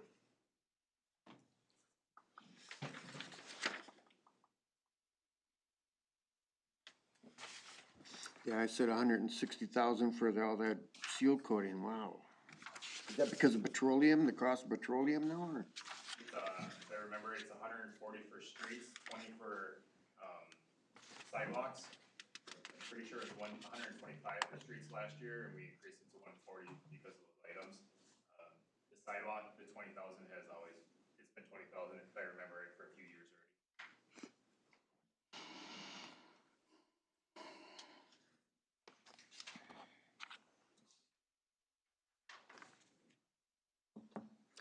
Well, I'm all for keeping up the maintenance because once you fall behind, it costs even more to bring it back up to grade. I know that this poor outdoor swimming pool, we discuss so often. And it's costing us insurance, I know, to keep it the way it is now. And it's only gonna get more expensive to remove the pool. But with that said, I know that we have a group of people forming to talk, citizens talking about a splash pad and the potential to use part of that property.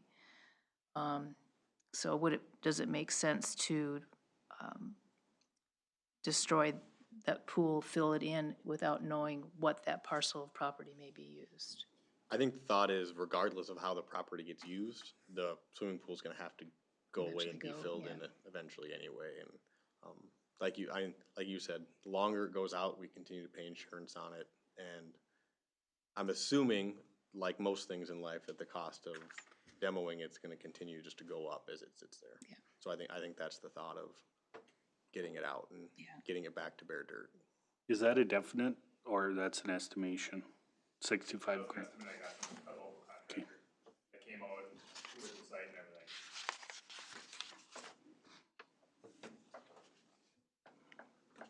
So I guess in my thought, I know it's 7% high, but looking at it over how we've done previously, looking at averages,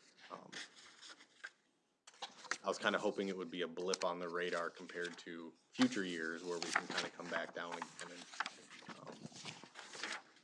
Well, I think last year we did ourselves a disservice by having the levy so low. So that put us in a bit of a hole.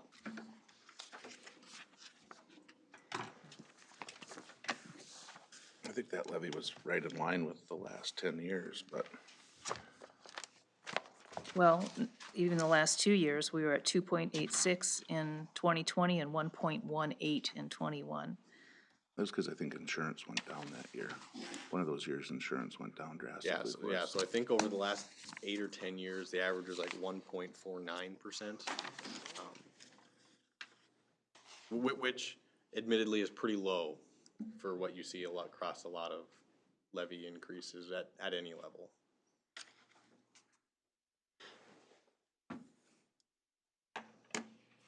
But, nope, we will work on getting that information back to you, and hopefully we can reconvene to nail this down unless you guys have any more questions. Looks like Dwayne suddenly has So something to say.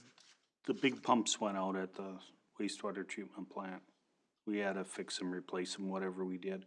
Where does that money come from? The sanitary sewer fund? Yes. Okay, all right.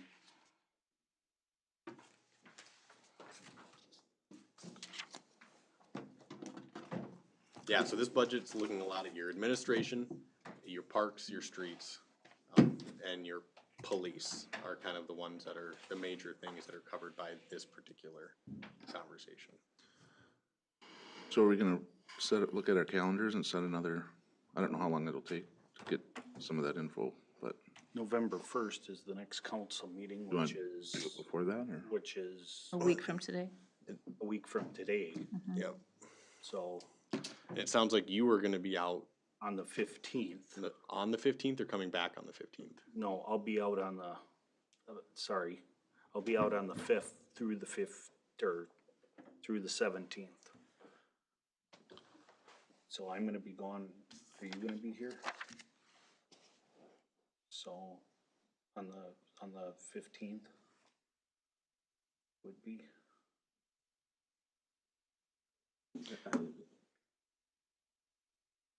Do you have concerns about the general budget numbers? Well, I understand it, it's the levy. But no.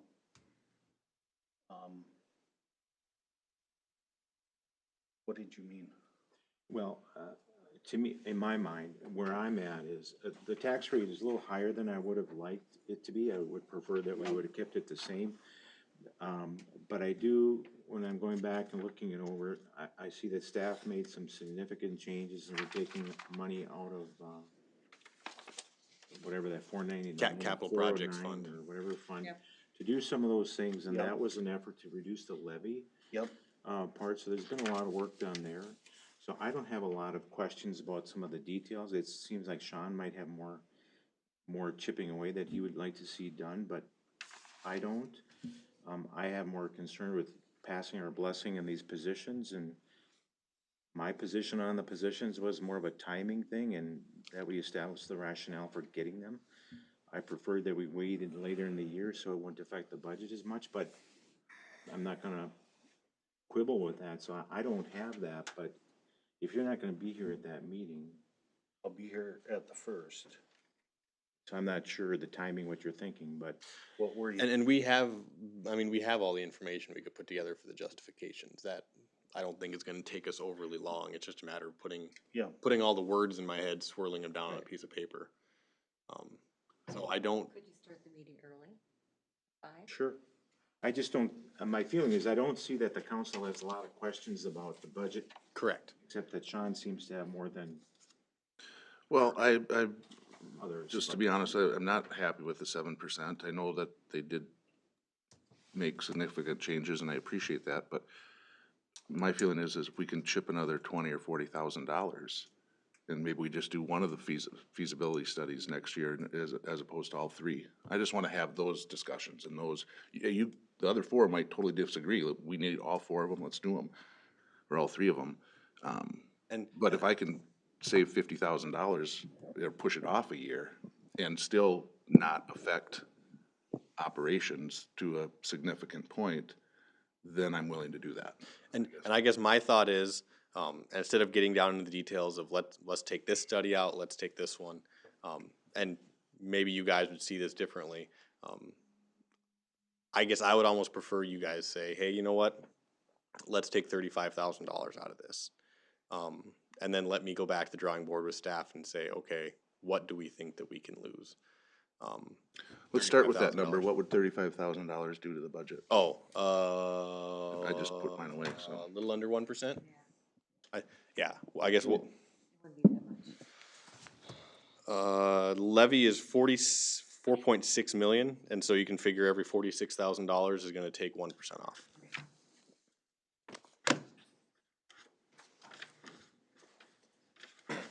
And so I guess that's where I'd come from if ultimately the council lands, if you know what, this isn't gonna be able to work for us. This is kinda closer to what we'd see, to let me know, and I'll dig in with staff and we'll figure out where to find that. Well, I'm personally, I mean, clearly I'm not happy with 7%, but I understand how we got there and what needs to be done to maintain the services and maintain our city. And I think we would be doing ourselves a disservice if we didn't get in a good position this year so that subsequent years might not be as drastic. Yeah, and I just want to throw out there too, we're trying to absorb or digest the salary changes we made this year, and that's a full year of that next year instead of a half a year this year. So that's also why it's going up to the extent it is. So I think there's reasons. And a lot of these capital projects or some of these projects aren't even in the levy. So we're taking the least amount that I remember in many years from levy to do some of these capital project type of things. So, yeah. And I'm with Sean. It would be nice if we could say, take 20, 25, or 30,000 off of it, and then let you go crunch them numbers. I know the point I was trying to make, earlier with the employees, he could have an intern and he could have his extra, parks guy. We could still do it with $20,000 less than what's in the levy. But that's not going to take much of a percentage off the levy. To even bring it down 1%, you have to take away, find a savings of $50,000 roughly.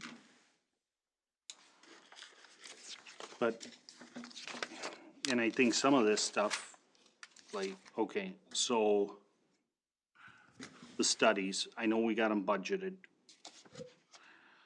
We wanna do them, but the thing is the former didn't get them done, so I don't have a problem with maybe putting one study off.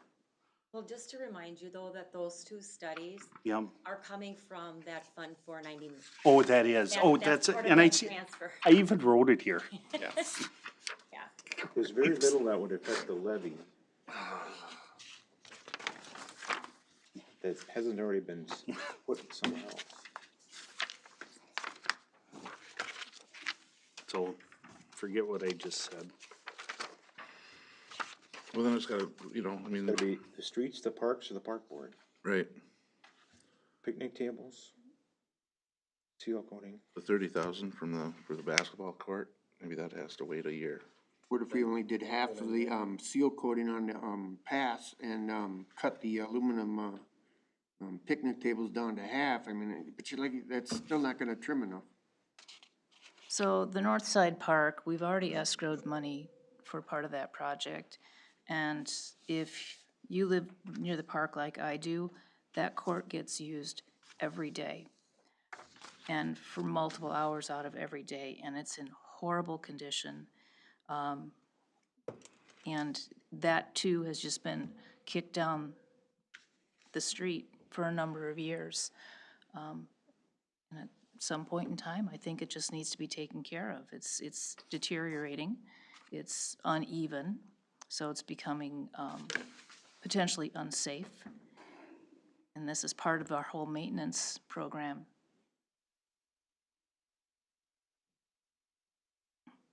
It seems like the parks. On that too, Maggie, it's just. Pardon? It would be nice if we could trim it down, but I don't think we can because it's not just stop and not doing the basketball court or the picnic tables or the. But the Parks Department gets nailed every year. It's like, that's not that important. We can push that aside. And honestly, I'm tired of it.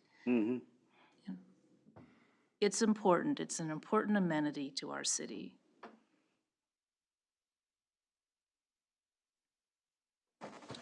So I guess one thing, do we want to potentially set that meeting to talk about those positions? Like I said, we would be able to put that stuff together pretty quickly. All the words are in their head, we just gotta put them on a piece of paper. And would you guys be able to meet before the council meeting, I guess, on the 1st? I have availability. We're here all day, so it won't be anything out of our schedules. What time? Would 5 work?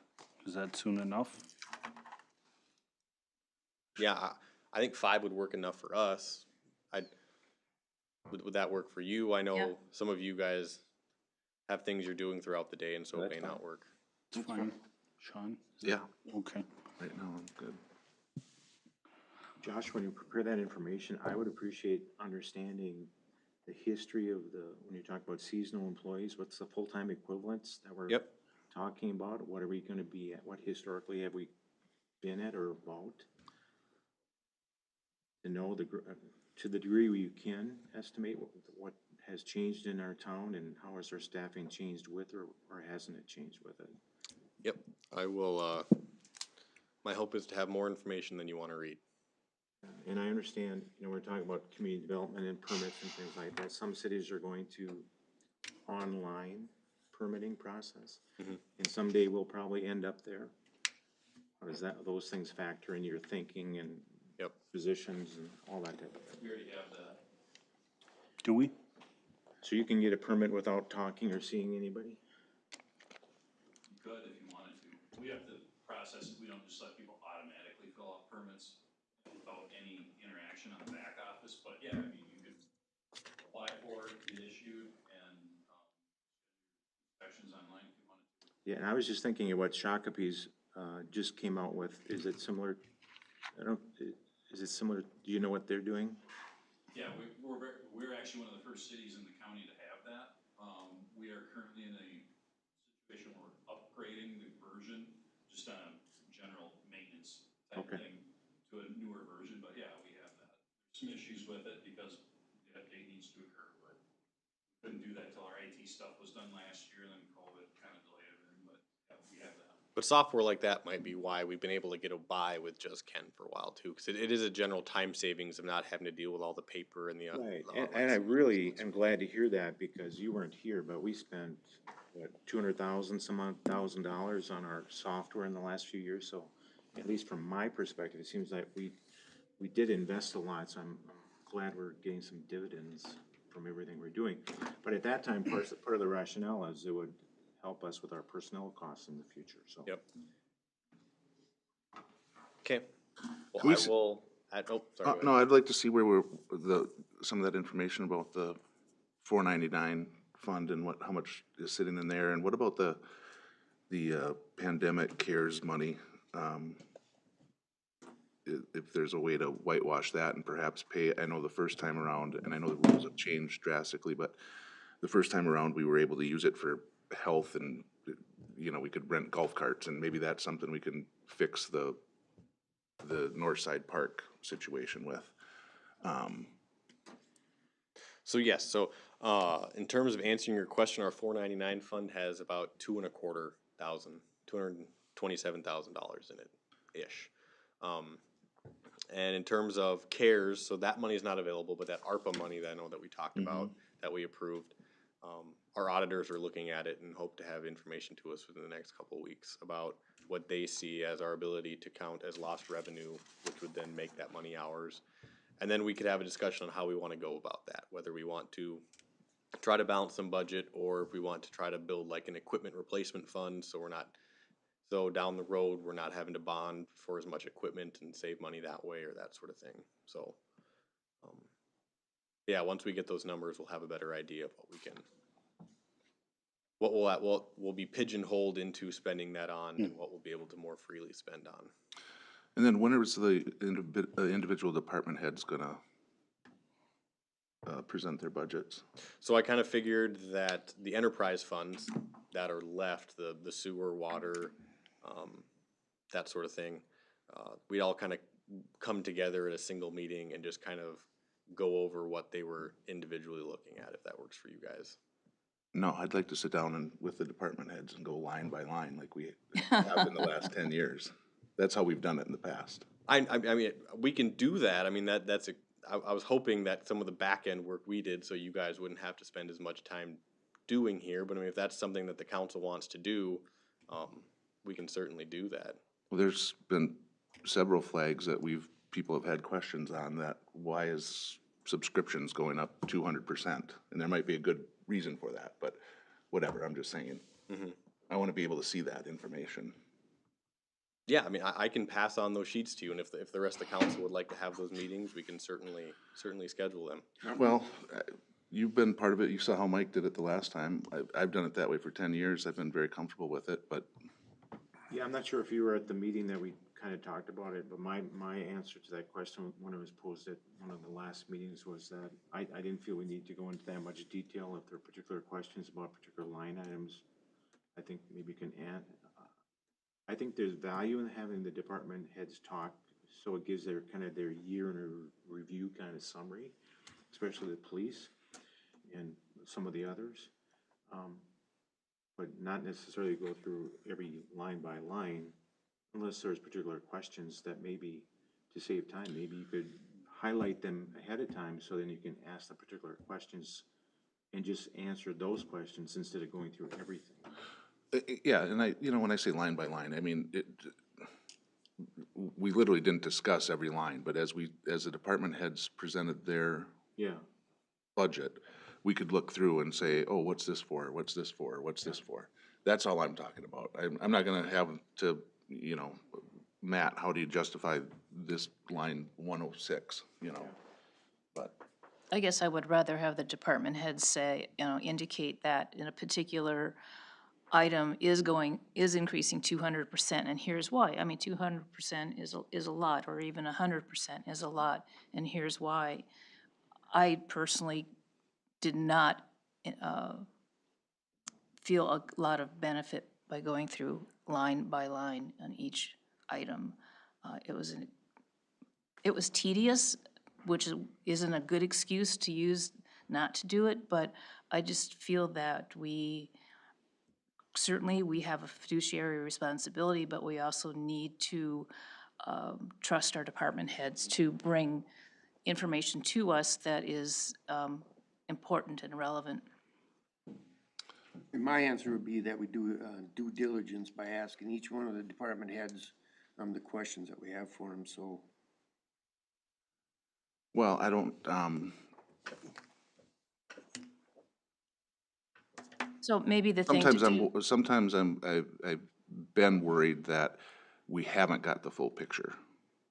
Or at least I don't feel comfortable because I haven't done the due diligence. I don't want to be in a position where all of a sudden it's a gotcha that blows up somewhere, and all of a sudden it comes back and how does the council not know this?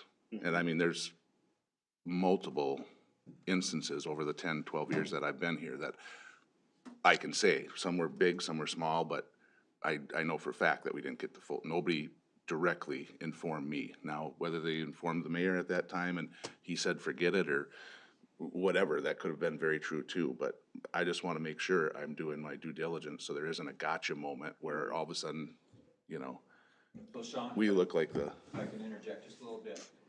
I'll take myself for an example. I present to you the water and electric budgets. That budget has been scrutinized by the commission in its entirety. I mean, you have a council representative that oversees that. Right. What I did this year, and for Josh's discussion with Josh, and I think it worked really well, is we broke it down into the major categories. Of course, there's a lot of line items into that one category.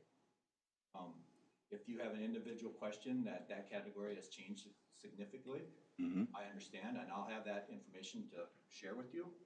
But in the essence of time, and to go through line item by line item, what I spend on doing line locates or computer support or what I pay Gopher State One call, I feel I'm wasting your time by doing that, and I would hope that you have enough confidence in my position and my staff's position that those numbers that I give you in a general description are accurate. And don't get me wrong, I do. I know you guys watch it very pointedly, you know, but Bruce is the only elected official on that commission. So, they might have looked through it and they signed off on it, and even Bruce signed off on it. That doesn't mean I was gonna sign off on it, and that doesn't mean it can't come back around and all of a sudden jump up and now people are looking at all the council as, well, how did this happen, you know? And I guess I know when I first posed this idea to staff and at that previous budget meeting, my hope was that staff and myself would be much more forthcoming also just throughout the year, kind of what we're spending on, what current budgets look like, so that you guys can all keep track of that, so that hopefully that does become much more transparent and build that trust level where, say Matt has poured over his budgets for three straight weeks trying to get them done in time, that hopefully you all, then he spends enough time on it, hopefully it's that you all don't have to spend as much time on it on the back end. Is kind of what I'm hoping, but I know obviously it sounds like you guys have done it a different way for many, many years now. And maybe that's just a different philosophy between myself and the previous administrator, kind of on what I or he views our role versus your role in this whole process, with you guys as the ultimate decision makers and us kind of doing a lot of the back end legwork for you so you don't have to. But I understand where in your case, where if something blows up and, you know, I'm Joe Plumber down the street and I come to you and say, hey, how did you know that they weren't spending all this money on subscriptions, for example? I mean, And I couldn't think of it. Yeah, I mean, but that's one of those that's just ridiculous enough that Right. it's almost good to use, because at some point we're gonna hear on the news that somebody actually did that. Right. And so I fully get it. And it maybe, like I said, maybe it's just been a different philosophy on administration between myself and Mr. Johnson. I tend to prefer to try to get all the legwork done on this side, and let you guys kind of get highlights. This is where we see the increases. This is where we see the decreases. We can dig into any individual one of these if for some reason something's alarming to you, without necessarily bogging you down with all that information on the front end. Well, if you could provide me with hard copies of that, I think I'd appreciate that. I think it's easier for me to read that than on a laptop. My eyes go buggy, but I would like to do the due diligence. I won't speak, you know, they can answer to the taxpayer themselves, you know, and whatnot. I just, for my own comfort level, I would just like to be able to take a look through there in case there is anything that jumps out that I can at least cover and address without being sidetracked at Coburn's and somebody says, hey, what about this? You know? So, and I would like to just make one point. I mean, we only gather for 3 hours, twice a month. Otherwise it's all committee work, but, you know, there's stuff that we forget. I mean, you can't, and how many times have we sit here and talk to you guys and you go, oh, that's right, hold on, let's fix that. You know what I mean? It happens. So it would be nice if each department head would at least present their line item. You know, I'm not saying go over it line by line by line by line, and I'm not saying that any guys are incompetent or anything like that, but what I'm saying is that, that we got 6 hours a month to cram as much into us as possible. I don't know. I'll do whatever you guys want. I'm just saying, it's a lot easier to do it that way for me, because then it's physical, so. And I too hate looking on a computer like that, so. Well, I don't mind doing it at home. I mean, I wanna be well aware of everybody's time. Nope. I have a budget meeting tonight and a golf thing tomorrow, and I'm planning the next night, and No, I the golf understand. special budget meeting last week, so believe me, the last thing I want is more meetings, you know, but I just, for my own comfort level, and if you guys are fine with that, I could take the hard copies home and look over them, And I would be willing to do that too. maybe 2 sets. Yeah, I mean, I can give you guys those hard copies, and then you can highlight and send me questions, and any questions you have, I can just respond to the group as a whole, so you all kind of see what questions were asked, and hopefully pick up information. And to be honest with you, like I said, my there hope probably was, won't be any questions, you Yeah, know, like but I I said- just, for my own, Yep, you like know. I said, my hope was to try to decrease the amount of time we spend sitting here appreciate going that. line item by line item. Yes, and I appreciate that. You know, and you've already some of the stuff that you provide in your weekly emails answers a lot of questions that we end up getting. Those are helpful. Those are very helpful to keep us posted, so I think, yeah, getting a little scenario wouldn't be all that bad, so. That reminds me too, Ken, can you call the computer place and get another ticket for me? So I can, so that guy will give me a call, yeah. We couldn't hook up that last time. I called him back and I got left a voicemail, and then he called me and we just never. I'll have him call you, Sean. All right. I think I'm getting most of them through my work email, but. So, Nope, I think, did you? I was just inquiring about the fitness center budget, is that? yeah, It's coming in the next packet. okay, Okay. Yep, and year-end stuff will be as an FYI for That kind budget of how that was happened. made already in June, wasn't it, or May or something? Yeah, it ends by, I think, July 1st is or June 30th is their fiscal. Yeah, June 30 is their fiscal year. So the year end, I reached out to Sandy Lynn, and she provided the year end recap. And if you have any questions, again, detail can be provided. what, But yeah, you will see those year-end numbers in the next council packet. okay. Do you know why that stopped? I mean, that was kinda, Well, I know that Sandy sent it to Mike, and then Mike is Mike the one that would forward it? would disseminate it to council. That's why. That was the general path. Ask for you. So, yeah, because I know that he and Sandy, would talk about when we needed to know exactly how much the city owed for that particular year so that we could work it into the budget cycles. Okay. All right, so we'll continue this conversation on the on the budget review November 1st at 5 o'clock.